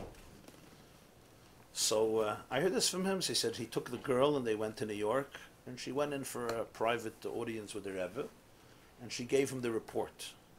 Lubavitcher Rebbe was a speed reader, was a very interesting reader. He could read literally, it's not a guzma, he could read a page in around 2 or 3 seconds. So a person, I mean, I saw this myself, a person could give him 60 or 70 pages, and he read it mamish in a few minutes. And that's what happened. So he puts on his glasses, he takes the report, and it was a pella how he did it, I don't know. It was, he read letters like this, and he mastered it, he got it. So he starts reading the report, he goes through the whole report, and he looks up at her, and he says, so what's the problem? So she thought he was joking, you know, he didn't have time. You know, people, you give somebody 80 pages, right? Somebody comes to see me with 80 pages. Like, you know, a good tug, right? By my sabbatical, in 10 years when I take a sabbatical, I'll read it, but then I'll have better things to read. So she thought he was just joking, you know, he was just being cordial. She says, what do you mean, what's the problem? If you want to read it, you have to read it. He says, I read it. I don't see the problem. So she was very upset. It's a ridiculous thing. She comes here so professionally, and he just dismisses the problem. She says, did you really read it? He says, yeah, right. You could test me on it. I know what it says. I don't see the problem. Tell me what the problem is. She says, the problem is my mother is this, and my father is this, and my grandfather is this, and my grandmother is this, and because of that, I'm like this, and I never got this, so therefore I'm this. He says, that's your mother and grandmother, grandfather, great-grandfather, great-grandmother. What's your problem? She says, well, you saw, because I didn't get this nurture, so I became like this, I have a voice, I have this, I can't look at other people's, I'm always, she goes, again, here you go again, this is what history, whatever, what's your problem? She says, my problem is that I am selfish. So he says, so don't be selfish. So again, she thought, they said, okay, let's be practical. Where are you? In Beis Chana. How do they serve the meals? He says, how do they serve? She says, a smorgasbord. The girls go over, they take a plate. So he says, by every meal, when people are sitting, go over to one table and ask all the people sitting at the table if they need anything from the smorgasbord. Somebody will say a napkin, a plate, a fork, a knife, a cup of this. First they'll look at you a little strange. But you do it. And every meal, 3 meals a day, go to one table and go to the smorgasbord and give people. He says, that means you're not selfish. You think about other people and you do things for other people. And then you won't be selfish anymore. So he says, I can't do this. I never did this. He says, if you want, you could. You're saying you're selfish. So I'm telling you, be not selfish. That was it. So she came out, and this was very strange to her. She went for years to therapy to figure out why she's a narcissist. And here she comes to this big rabbi, and all he can tell her is to go to the smorgasbord and give people napkins. Verstehst? And that's going to be the cure. So Rabbi Friedman encouraged her to do it. He told me he encouraged her to do it. He said, let's see. He knew how good advice it was because how much resistance there was. Whenever you're uncomfortable doing something, it means it's touching something very deep, even if it's small. So she came home, and to her credit, she did it. So first everybody looked at her like Meshuggah, because she was the narcissist. You know, this is the narcissist. So they were very suspicious. But she was offering it, and she was giving people the food. And what happened was, after a week, their energy towards her changed. They saw her in a new way. They treated her in a new way. So she treated herself in a new way. And she literally became a new person. He said, you know, a few months after, she had a very good date. She got married soon after. She has a beautiful family now. I think she lives in Brooklyn, he said. Or Yerushalayim or in Brooklyn, I don't remember. So in many ways, these are 2 different approaches. Now, which approach is right? There's the right approach to go in and find out why you're narcissistic and try to weed it out. That's sometimes very comprehensive, very thorough, and ideally that's the way to go. The chisaron is coming from somewhere. So let's figure out what your father told you when you were 7 years old. what your mother told you when you were 8 years old, or 2 years old and 3 years old. Let's work on it for 3 years, and then hopefully you'll become a mensch. Is that an approach? Of course, it's a shit of Beis Shammai. And I believe that in modern psychology, since Freud, there have been different views, and Ad Hayom Hazeh, there's different views, whether focusing on behavior, focusing on psychoanalysis. You have Freud, you have Skinner, and you have a lot of different mahalchim. You have the positive approach, Seligman and others. But the point here is that the different shittas ultimately, I think, could be traced back here in Likkutei Torah to these two shittas. But Shamai says you got to deal with the Ra. Sur meirav aseiter. Hillel says no. Instead of saying you're selfish and now finding out why, start doing good for people. And you know what happens? What happens is, the Rebbe was intelligent enough to know that the 80 pages were not lies. He understood. But he understood that the key is that she should be able to live a functional life. He'll become another analyst, an analyzer for another 2 years. The key was to help her. The key was not to be impressive or to explain the science of things. That wasn't his job. His job was to help her be able to live a happy life. So that's what Hillel says. Don't start like the Sfas says. Don't start with Soita. So you have to start with Nazir. There's still a Soita in you. There's still a Soita in you. You still are shtik, like we learned in Taisvis. Shtik Tinev.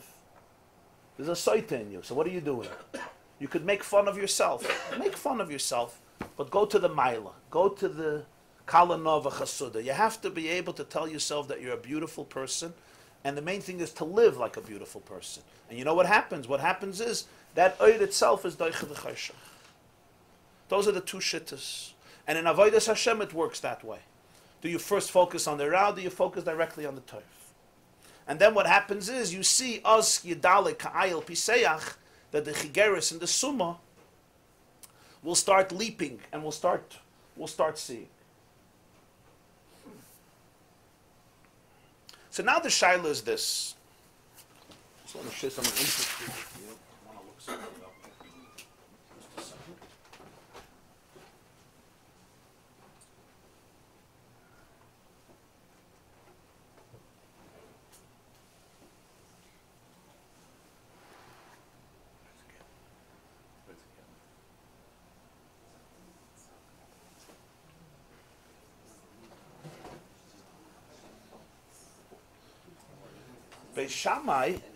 Beis Shammai accuses Beis Hillel of a lie. Very sharp. He says, "HaTorah amnu midvar sheker tirchak," which is like emes, which says al yibare, don't create the world. Beis Hillel, what did Beis Hillel say? Beis Hillel said that la'olam teidayter shlodim urevis abriyas. The das of a person should be integrated with other people, and therefore when somebody asks you if the shirt that they bought, or the suit that they bought, the tie that they bought, the shoes that they bought, are they ugly or beautiful? You should say they're beautiful even though you think they're ugly. The way everybody learns the Gemara, the way some people learn the Gemara is that Beis Hillel is basically saying be politically correct and just say nice things to people even though you know it's not true and probably they know it's not true. But just let's keep it, PC, and let's just say Kala Nava Chasuda, the most beautiful and talented Kala that ever lived. And Beis Shammai says, I'm not part of your game. I don't flatter people. I don't lie to people. I tell them the way it is. I'm not going to come to a chassan and say, oh, this person is blind, this person is lame. I'm not going to do that. I'm not a rush, I'm not cruel, but I'm not going to start saying and patronizing and flattering, You ever hear Sheva Brachas, some Hespedim for the chassan and the kala, and then for the fathers? Every father is the biggest Baal Chesed who ever lived in Klal Yisrael. There was never, since Avram Avinu, there was nobody as nice as him. Every mother is the greatest, What if somebody is not? Shine. What's the big deal? The Sheva Brachas had to go. That's the Seder. Sometimes, really, it's to a point of miyas. I was once at a Sheva Brachas for a Shabbos, and I really wasn't used to it. Every speaker was speaking about the parents of the chassan and the kala. First of all, it was just besides whatever they were saying, fine, emes or not, just the need for it seemed very strange to me. The need that this is what it's for. Just like literally to you. Once a person dies, mela, so they're dead, so they don't have to hear it. But just to sit through hours and everyone is going deeper into complimenting the other person, I don't know. I felt it was very, very primitive, very petty. But so Beis Shammai says, I'm not part of this game. But here we learn that Beis Hillel doesn't believe you should lie. Beis Hillel is just taking a different approach. Let's call it a more nuanced approach. So I'm going to tell you something I once heard. I was looking up, I wanted to see the source. Lubavitcher Rebbe once made a siyum on Masechta Chagiga. And he gave an extraordinary siyum. It was a yahrzeit of his father in the early 70s. Chaf Av Tavshin Lamed Aleph. And he said that if you look through Shas, Beis Shammai and Beis Hillel have a pattern that go through Shas, and you see this pattern constantly in terms of an approach, two approaches. He gave many, many examples. I'm going to give you a few just to appreciate it here in this context. There's a machlokes in Masechta. He went through all the 6 darim. Zroyim, Moed, Nashim, Zin, Gacham, Tar. Then he said there's really dozens of more, but he's just saying like 6 or 7. There's a machlokes in Masechta Brachas, Daf Nun Aleph. What's the nusach of Havdalah on the fire? Beis Shammai says you say Shabara Ma'or Ha'esh. Beis Hillel says Boirei Ma'orei Ha'esh. So the Gemara says that what's the machlokes? Beis Shammai says, in a fire there's just one color. What's the color of fire? What would you say? Huh? Reddish, okay. So, Boirei, Bara Ma'or Ha'esh. Hashem created the light of fire. Beis Hillel says it's not true. Kama Tuvi Nahoire Ike Benura. There's many colors. A fire is red, yellow, orange, blue, black, white. Well, you'll know, right? So that's why you say Boirei Ma'orei Ha'esh. Ma'orei. Halach is like Beis Hillel. What's pshat? Beis Shammai didn't know that in a fire there's a lot of colors. It's a chiddush of Beis Hillel. A 2-year-old knows it. Look at it. What's pshat? It's very difficult. How could Beis Shammai just say Chada Nahir Ike Be'nur? Rebbe explained as follows. Of course, Beis Shammai says knows there's many Nahir Ike Be'nur. The question is, what's the bracha? According to Beis Shammai, halacha looks at reality the way it appears. Like we say in halacha, ein lo ledayin ala mashein of royas. A dayan has to judge based on what he sees. Beis Shammai believes that halacha pays tribute to the reality that we perceive. When a person is enjoying a fire, there's a fire and we're sitting at a bonfire. So I say, oh, I'm enjoying the blue, the orange, the yellow, the white. I'm enjoying the fire. Beis Hillel says no. Halacha always focuses on nuances of reality. It seeks to appreciate the nuances of reality, and that's how it defines reality. Always dissecting it and disintegrating it, and dissecting it in the details. And therefore, the bracha is Boirei Ma'orei Ha'esh.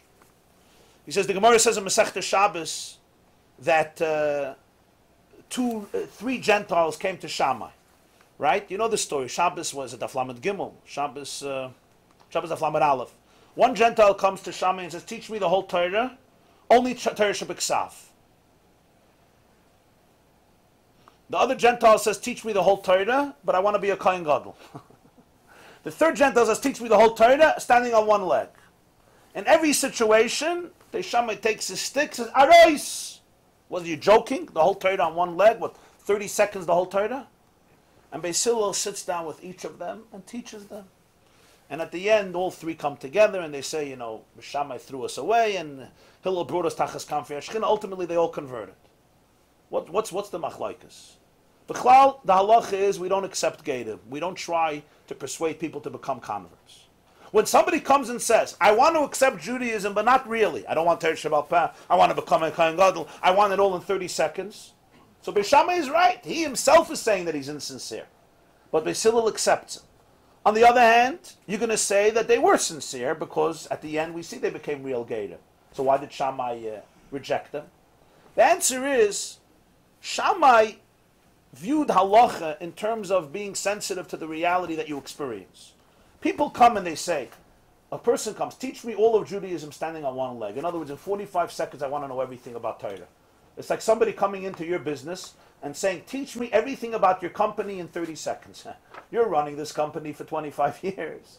You have headaches about it every day, every night. He wants to know it in 30 seconds. Person comes in to a doctor, to a medical school, and says, teach me everything there is to know about medicine in 45 seconds. Okay, it's a mockery of the system. Teach me everything about science in 35 seconds. Teach me all of Judaism in 35 seconds. It's a religion of 4,000 years old. More books written on it than on any other system. So what do you want? So Beis Shammai says, out. This demonstrates that it's not a real gerus. Beis Hillel is very nuanced. Beis Hillel looks at it differently. He looks at it nuanced. He says what they're saying is not necessarily what they're experiencing. They may not know what a Kohen Gadol is. They may not know what Teresh Baal Pez. They may not understand what Judaism is. Beis Hillel is immediately sensitive to nuance. Because he's sensitive to nuance, he saw in their words something else. In Masechta Chulin there's a machloikus if you're allowed to have chicken and cheese on one table, on one tishtach. Beis Shammai says you put it on one table but you don't eat it. Beis Hillel actually is machmir in this case. Loy oile v'loy nechel. You can't put cheese and chicken oif on one table. Why? Again, Beis Shammai says I don't have a problem with chicken and cheese on a table. What's the issue? He looks at it and he says it's not a problem. The problem is not to eat it. What's the problem of having it on a table? Beis Hillel is always nuanced. He looks at things in terms of the cause and always in terms of the effect. He always analyzes and traces it back to the source. Not that Beis Shammai doesn't know there's a cause and an effect, but he says halacha views reality in a particular way. So Beis Hillel looks at it and says, bringing it up at a table is stage one, but there's a stage B, there's a domino effect. There may be a cause, a result. The result is people are hungry. People are addicted to food. People are not always have self-control. If you put it on the table, there's a chashash somebody's going to come to eat it. Take our Gemara, Kaitzad Merakdim lifnei hakala. That's the vart. Beis Shammai is saying it's a lie. Beis Hillel is saying to lie. No. Pshat is as follows. Beis Shammai says, Pashat al pi halacha. It's not kala nova chasuda. How could you lie? It's not kala nova chasuda. Find the milas of this kala. Halacha acknowledges reality as it appears. That is the reality we pay tribute to in the world of halacha. Beis Hillel says no. Halacha focuses on nuance. Think, you came to somebody's wedding. Okay. You don't think it's kala nova chasuda, but one second. Does this chassan think she's beautiful? What do you think? Reb Moshe? Huh? You think the chassan thinks she's beautiful? Yeah. He's marrying her, yeah. He thinks she's the greatest girl in the world. At least we hope so. At least let's hope he thinks so. Let's not come to a wedding thinking he doesn't think so. The Gemara says in Masechta Soita that there's shalosh chinas hein. There's three things that have chen. One is chen isha al baila. A woman's chen is on her husband. So one second. You're coming to somebody's wedding. Take off your glasses. Put on the chassan's glasses for 10 minutes. Take a look and say, wow, kala nova chasuda. You don't see it. Lo'olam teidaita shel adam urevis im abrius. Al tadin es chavercha acha tagia limkoimoi. Limkoimoi doesn't only mean physical space. It means existential space. Don't judge people till you're not in their space. Space doesn't only mean space. I'm sitting in your chair. Space means your psyche, your Weltanschauung, your way of looking at the world, your disposition, your character. The Sfas Emes Taka says on that Mishnah, V'lemekoimai al tagia. And you're never going to be in his space. And then what happens? It doesn't mean you become that person. It just means you can appreciate life in a more nuanced way. See things from another person's perspective. In a relationship, this is critical. Can you see things from another person's perspective, or you can't? Some people just can't. This is how it is, and this is how it is. Maybe somebody has a different heart, a different soul. They experience everything exactly a different way. It's not so easy for people. Beis Hillel says halacha embraces that reality. So it's not a sheker. Yes, on one level it's a sheker. On another level it's not a sheker. From the chassan's perspective, it's kala nova chasuda. Beis Shammai says halacha doesn't go into these details. From my perspective, halacha is a lie. Now talk about it spiritually as well. You're looking at a person. The person is locked up spiritually. Beis Shammai says, I'm not going to lie. I'm not going to lie. We're dealing here with serious filth. We're dealing here with serious toxicity. We're going to identify it. That's how we're going to work. Beis Shammai is right. Midas Hagvuri, he's right. What's Beis Hillel saying? Beis Hillel is not saying to lie. Beis Hillel is advocating a more nuanced, deeper look and saying you're right. But we're going to choose to focus on that which may be unconscious at the moment. Person may not have access to it. That's what we're going to do. We're going to be focusing on the unconscious. We're going to be focusing on the Nova Chasuda. And by focusing on it, you help it come out. And when you help it come out, ultimately, it will prove to be right. One day, it will be Nova Chasuda. This is the general two hashkafas of Beis Shammai and Beis Hillel. Somebody asked a question, why is it Arizal brings, it's a well-known idea, that la'asid lavai, the halacha is going to be like Beis Shammai, not like Beis Hillel. Today, the Gemara says that halacha is generally like Beis Hillel, to the point that the Gemara says Beis Shammai b'makam Beis Hillel ein a Mishnah, meaning Beis Shammai, instead of Beis Hillel, it's not even a havam in it. It's completely, Beis Shammai's view was completely rejected in most situations. La'asid lavai fakir, it's going to be halacha ka Beis Shammai. Now we understand it, because in the time la'asid lavai, when the chitzonius and the pnimius will reflect each other, so then the halacha could be like Beis Shammai. Now that the chitzonius and the pnimius often don't match each other, the halacha is like Beis Hillel. In other words, when you say that Beis Hillel is very nuanced in halacha, so when you're dancing in front of a kala, so Beis Shammai says, if she's a chigeris or a summa, if she's lame or blind, you can't say kala nova chasud. Beis Hillel says, put on the glasses of the chassan and look at it from a more nuanced perspective, and then you can understand that since the chassan believes she's a kala nova chasuda, so then you can also say kala nova chasuda. So even though you may not experience it from your vantage point, but you're coming to somebody's wedding, you should try to see reality from their vantage point, and therefore you could say kala nova chasuda. And the same is true with all the other machlokes of Beis Hillel versus Beis Shammai, where he maintains a more nuanced view. That has to be maintained when the outside and the inside don't mirror each other.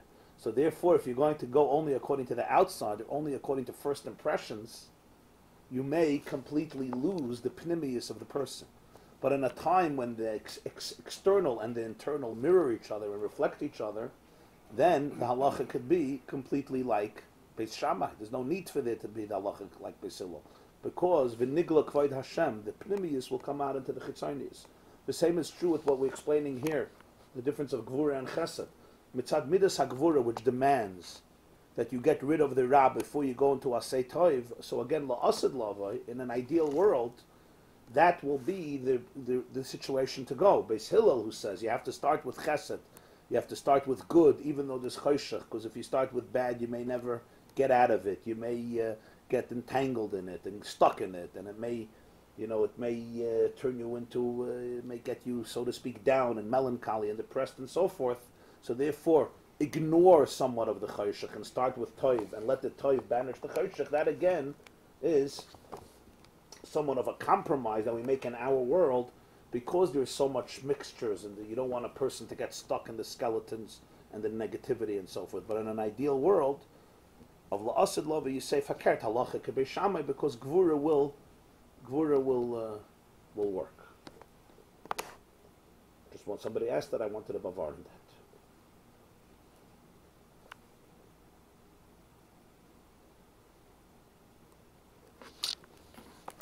The Shlema scene is another interesting machlokes to Beis Shammai and Beis Hillel in Masechta Eidiyos, in the Mishnayos and Eidiyos, right in the beginning of the Masechta. It's a very interesting machlokes. Shamai says that Kol Hanoshim Dayan Shaitan, and Hillel says Mepkida Lepkida Afila Leyamim Harbi, which means as follows. Shamai holds that a woman who experiences her blood cycle, so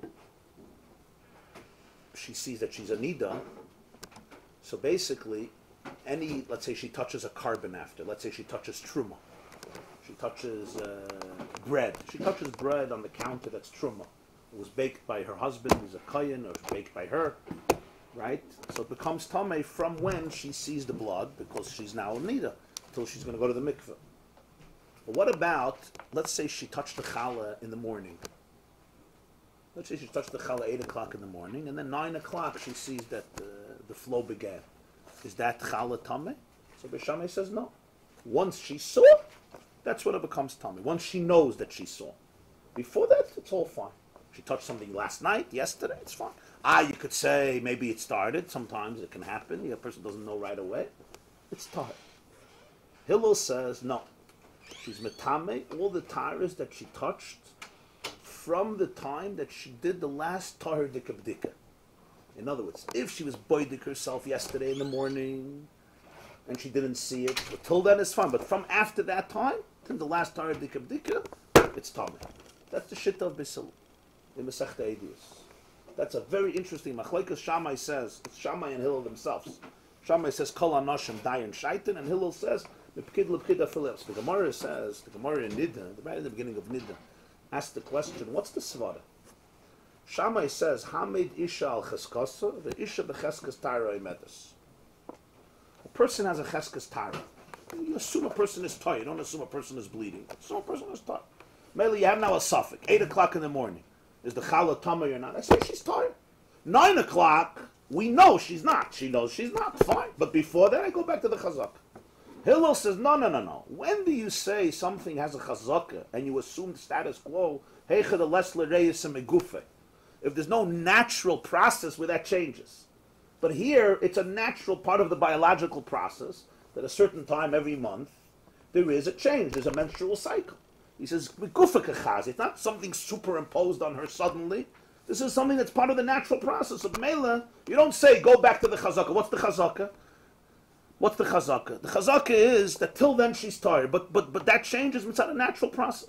What's the Shamai also knows that it's a natural process, but doesn't know it's a natural process. And Basil also knows that it's not always. Shamai understands that, but he says that halacha embraces something the way it appears. The way it appears, or it doesn't appear, before somebody's eyes.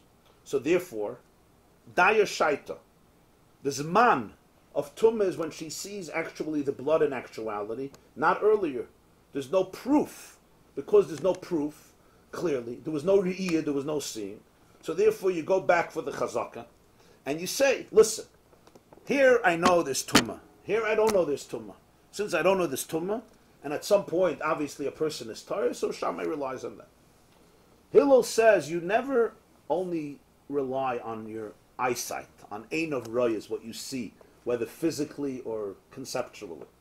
You always have to be nuanced. You have to investigate the details. You have to investigate the circumstances. So he says the fact that she saw now is a mesuvav, it's a result, because there's something in the body. This areyasa begufa. It's an inyan TV by the lady, by the woman. That's how Hashem created the biology of the body. So therefore, you cannot just say there's a cheskas tahara. There's an assumption of tahara. So therefore, misafik, it becomes tameh. So again, they both know both realities. But he says that halacha lechatchila focuses on this and not. So this explains why la'asid lavai. The halacha is like Beishamai, because la'asid lavai, there's a world where the outer and the inner don't have dissonance. And when the outer and the inner match with each other, so then you say dafka halacha kebeis Shamai, la'asid lavai. Now we say halacha kebeis Hillel. The beautiful word from the Smasemis I saw once in Parshas Bereshis. Rashi brings Bereshis bara lekimis hashamayim v'saaretz. Later it says, Eila told us hashamayim v'haaretz b'yoyim asais Hashem elikim eretz v'shamayim. But in Maaseh Bereshis only Shem elikim is mentioned. Only at the end, after 30 psukim, you have suddenly the name Yutkei Vavke. So what's the reason for this? So the Gemara says, Chazal says, the Medrash says, not the Gemara, the Medrash says, and Rashi quotes it, everybody knows this. B'tchila, Allah b'machshava, livrias ha'olam b'midas hadin. Rosh ein ha'olam miskayim, shittifim ha'midas harachim. Initially, Hashem's plan was to create the world with midas hadin, the attribute of judgment, which is Shem Elikim. Bereshis bara Elikim. He saw the product will not endure, nobody will survive. So he said, we have to put in another ingredient. So he mixed into the cholent midas harachim. So by the end it says, B'yoyim asois Hashem Elikim, shittim midas harachim. Okay, everybody knows this. Rashi brings it. That's the contrast between the names Elikim in the beginning. The question is brought from before also. It's an obvious question.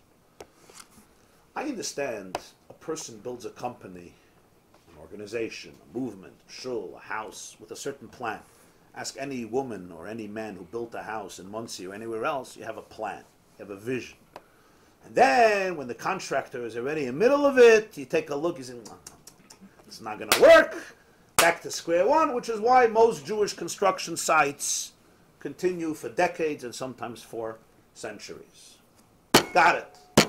Anything you build, you have a plan, and then you say, you know what, not a good idea, it's not going to land, it doesn't look good, I'm not going to make money.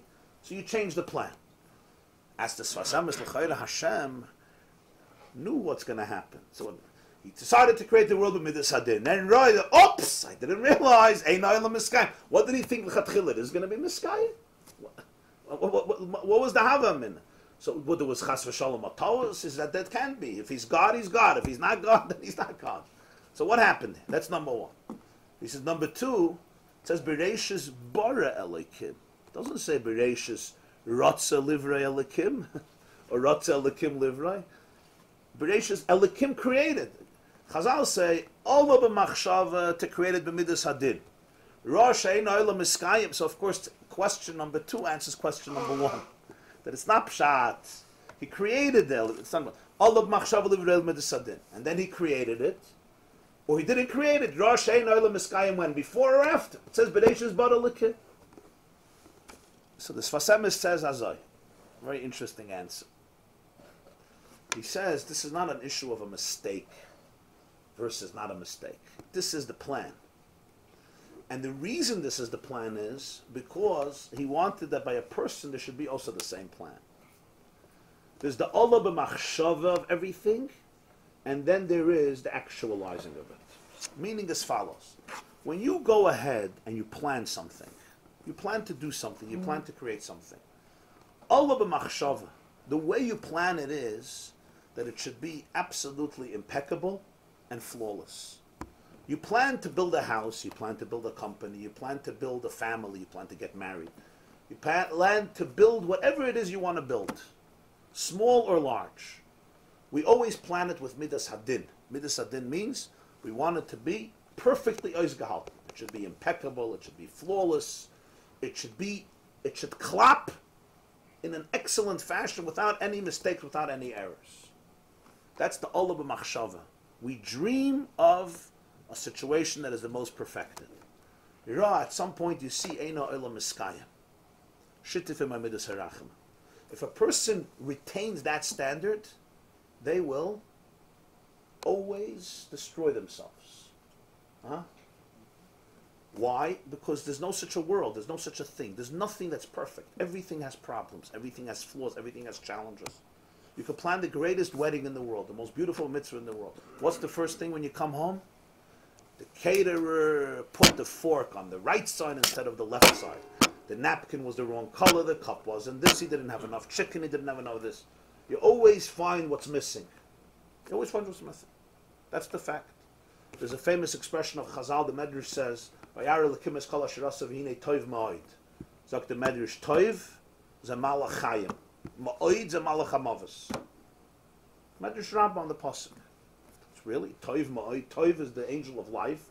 Toiv ma'od, which means infinitely good. Ma'od, b'chol ma'odecha, is malach hamavos. What's the malach hamavos? So, Pshat from Agreisa Darshan once said, find a Pshat. He says, Toiv, the fact that you want things to be good, that's malach chayim. That's the angel of life. Toiv ma'od, if you need things to be perfect, now you're giving yourself a death sentence. This is Malach HaMavos. Perfection is the enemy of progress. People who wait for perfection will kill every dream and nip it in the bud. And a person who cannot live without perfection, this is a person who's sentencing themselves to a life of death, in the sense that they could never be happy, they could never be content, they could never have simchas achayim, because there's always something missing. No life is perfect. So the need for toiv ma'od is malach hamavos. First of all, it kills the person, because you're always feeling guilty, you're always feeling that your life is horrible, and also it kills the product. There's people who will not do anything until it's perfect. I remember I wrote my first article many, many years ago. I have my weekly essay. I send out by email. So I was quite young, and let's put it this way. I didn't get the best English education in terms of writing, in terms of school, let's put it that way. So I wrote my first article.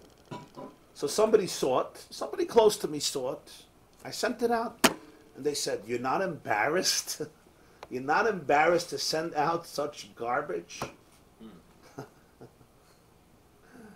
Right? So, if I would have listened to them... Such early encouragement. If I would have listened... No, they didn't mean it to discourage. It was just like an instinctive emotion of theirs. The word wasn't garbage. It's embarrassing. I think that was even better. It's embarrassing. This mistake, that mistake. So, I grew up in a house of letters and words. My father was a journalist his whole life, so I wasn't planning on stopping. So I said, I'll find an editor to send it. So I found an editor to fix it up. And I made a lot of mistakes in grammar and diction and so forth. But if I would have listened to their advice, it wouldn't have been a good choice. Because if you're waiting for Tov Ma'od, you will not do anything ever.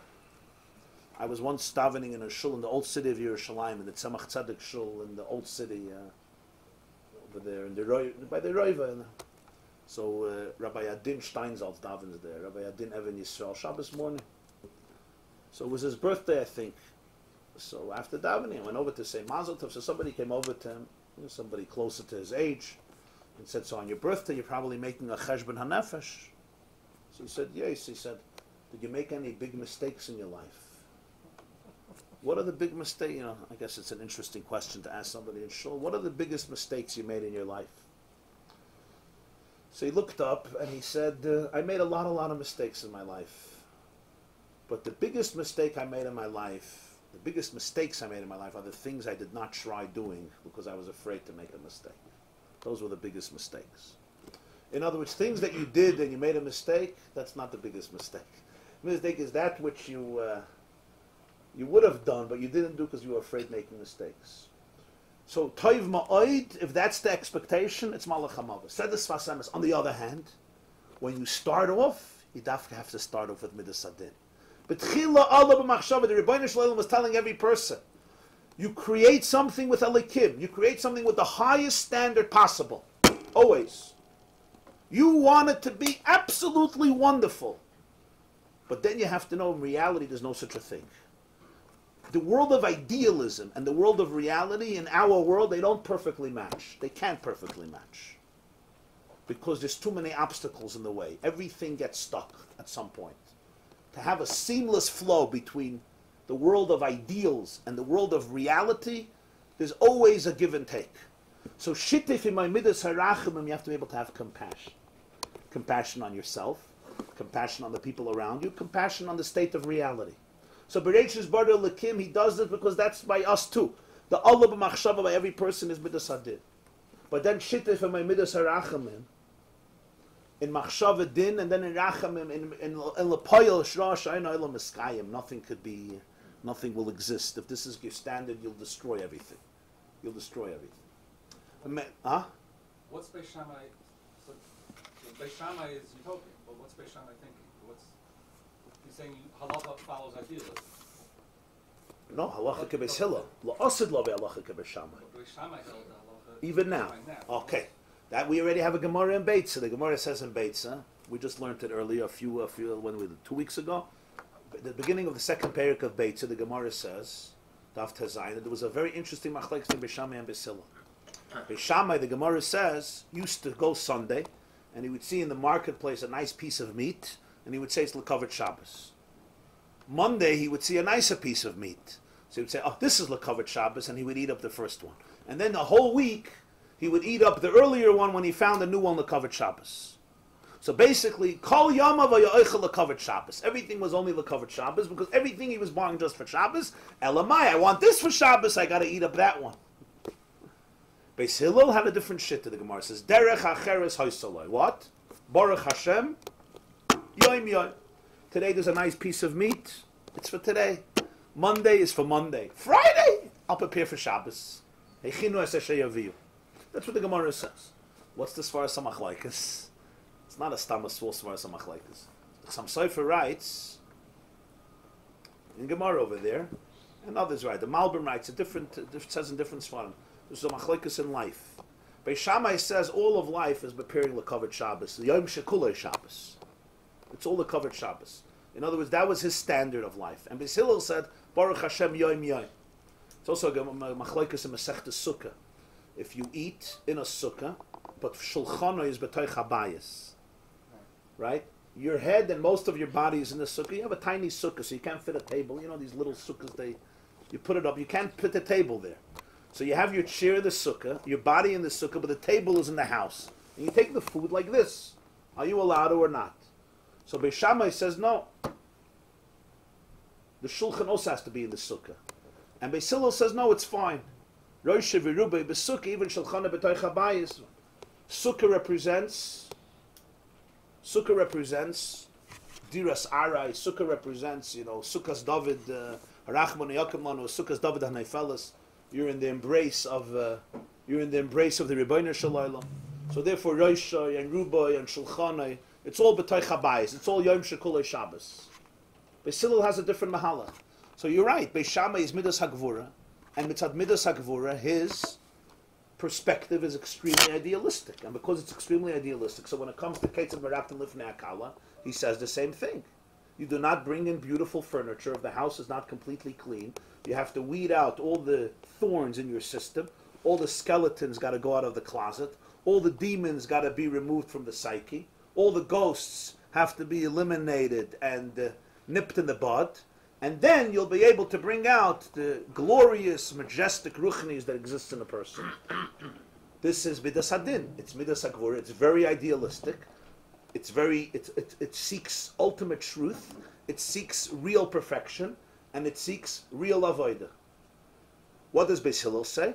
Beis Hillel, as he says, is midas hachesed. He says you got to focus on the light. You have to focus on the halo and the hillel, miloshin halo. You got to be able to say hallow.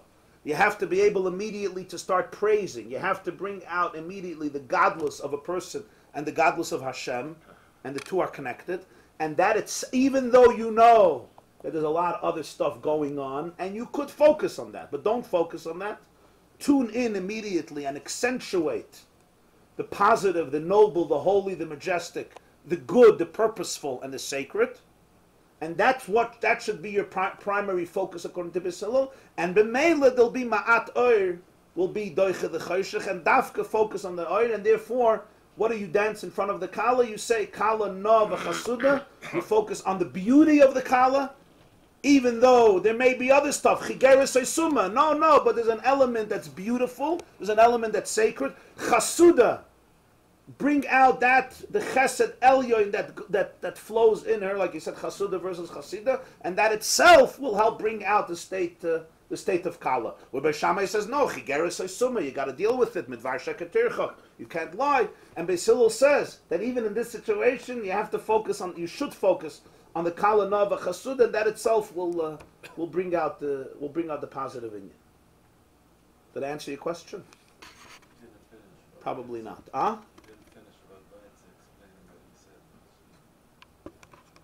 What?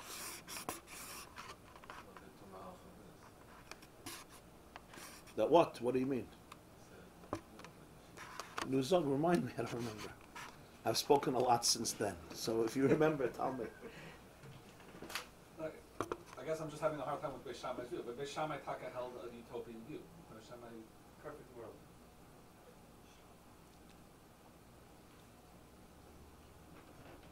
That he held the perfect world, he doesn't try and get to a perfect world. Yeah. Hashamar Chaisach.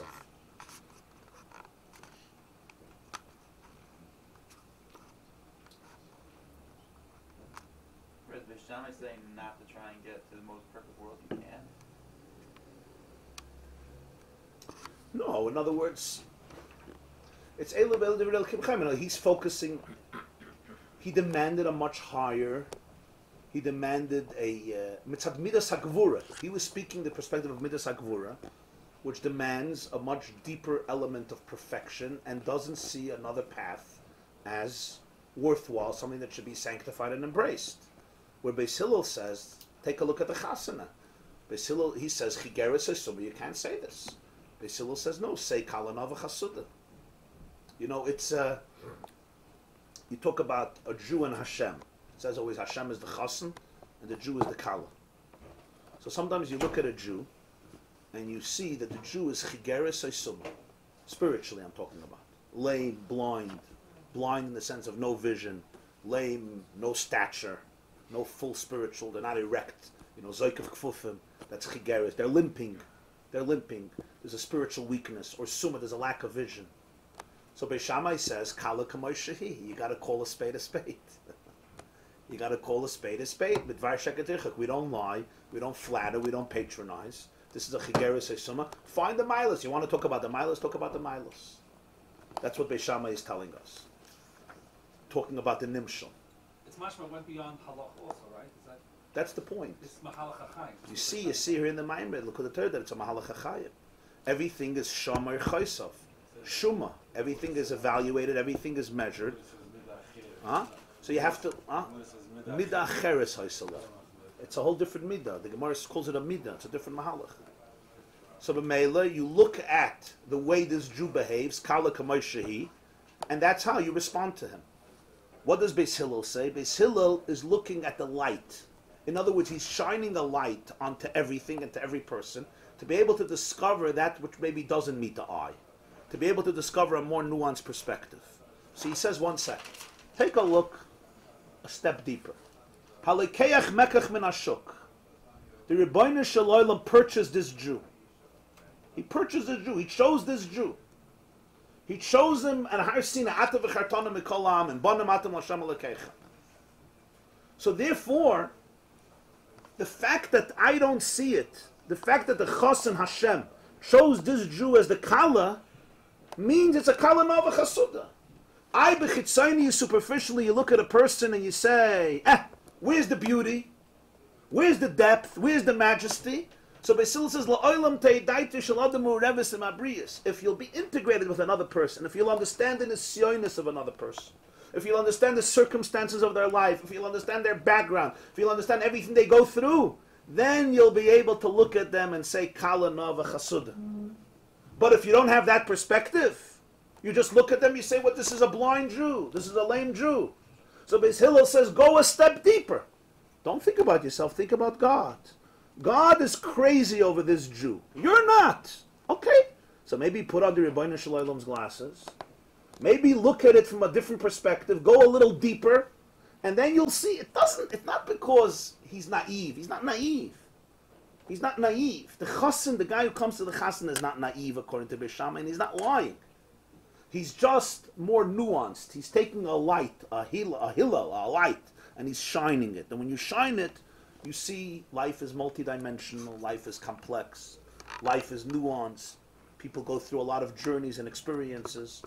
But Hashem chose him. If Hashem chose this Kala must be beautiful and extraordinary and amazing. Even if for my taste, I'm having issues. Okay, fine. So I cannot see it from every angle, I can't see it from every perspective. It's a gewaldige word of Beis Hillel. Sometimes you look at a person, you look at a child, a teenager, a person, a young man, a young woman, no difference age, and you see something that may be negative. So you say this person is either lame spiritually or blind spiritually, and I can't have a contact with this person. So what's Beis Hillel saying? Al tabit al mareyu. Don't look at something only with einei basar, with eyes of flesh. If Hashem chose him, lokach mekach min ashuk, Hashem chose this Jew, it's a kala nova chasuda. Don't detach, don't disengage. You have to be able to look a little deeper. And b'shami b'makim b'silul ein a mishnah, you have to be able to see the pnimius. Then, in a world when the pnimius will be revealed, then halacha k'b'shamai taka. In a world when the pnimius will be revealed in the chitzonis, then halacha k'b'shamai. Why? Because the external will reveal the internal. Once the external reveals the internal, then there's no conflict. There's no distinction between the two. So then halacha k'b'shamai. Now we say Elav Ela Divrei Elokim Chayim. Why Elav Ela Divrei Elokim Chayim? Because we have to know the Shitta of Beis Shammai. Even though la halacha we say halacha k'Beis Hillel. That's why in the song they didn't put in the Shitta of Beis Shammai. They just put in Kala Nova Chasuda. You have to know the Shitta of Beis Shammai. Why do you have to know the Shitta of Beis Shammai? Because first of all, A person has to be honest with themselves. Second of all, there's certain times that you have to have the shit of Beishamai. A person can't always focus only on the good. Sometimes you have to challenge the negative and you have to tackle it. If not, it's too. You have to neutralize the bomb. It's sometimes too toxic. So sometimes there's an element like Beishamai. So that's why we say Elu ve'elu divrei Elokim chayim, even though halacha kebeis Hillel. I'm not sure that Beis Hillel is not idealistic and Beis Shammai is idealistic. I think a more nuanced way of saying it is that Beis Shammai is midas hadin, and mitzad midas hadin you always look at what's wrong, and mitzad midas hachesed you look at what's right. It's not that Beis Hillel is not idealistic. He's also idealistic, but he gets there in a different direction. And there was a professor, Abraham Joshua Heschel, interesting man. So he has a sefer called Kotsk. He wrote in Yiddish 2 books, brilliant books. So he wrote the difference between the Baal Shem Tov and the Kotzker Rebbe was as follows. The Baal Shem Tov in every bad saw the good, and the Kotzker in every good he saw the bad. So the Baal Shem Tov, wherever there was bad, he found the good. And the Kotzker, wherever there was good, he found the bad. You know, he found it's still selfish. It's still. Kotzker Rebbe said that the Yetzer Hara comes into a Jew even right when he dies. What does the Yetzer Hara say? Right before you die, in the last breath, the Yetzer Hara is there. What does the Yetzer Hara tell you at your last breath? Yetzer Hara says, there's people around you. Don't just die, Stam. Die with a nice Shema Yisrael. He says that's the Yetzer Hara. He says, for generations they'll talk about how Zaidi died. He said Shema Yisrael and he died. He says that's the Yetzer Hara. You understand? He wanted to show that in every idealism there's narcissism. So that's the Nakuda of Beis Shammai. So they're both idealistic. He focuses on this, and they're both right. They're both right. This class is brought to you by theyeshiva.net. Please help us continue the classes. Make even a small contribution at www.theyeshiva.net/donate.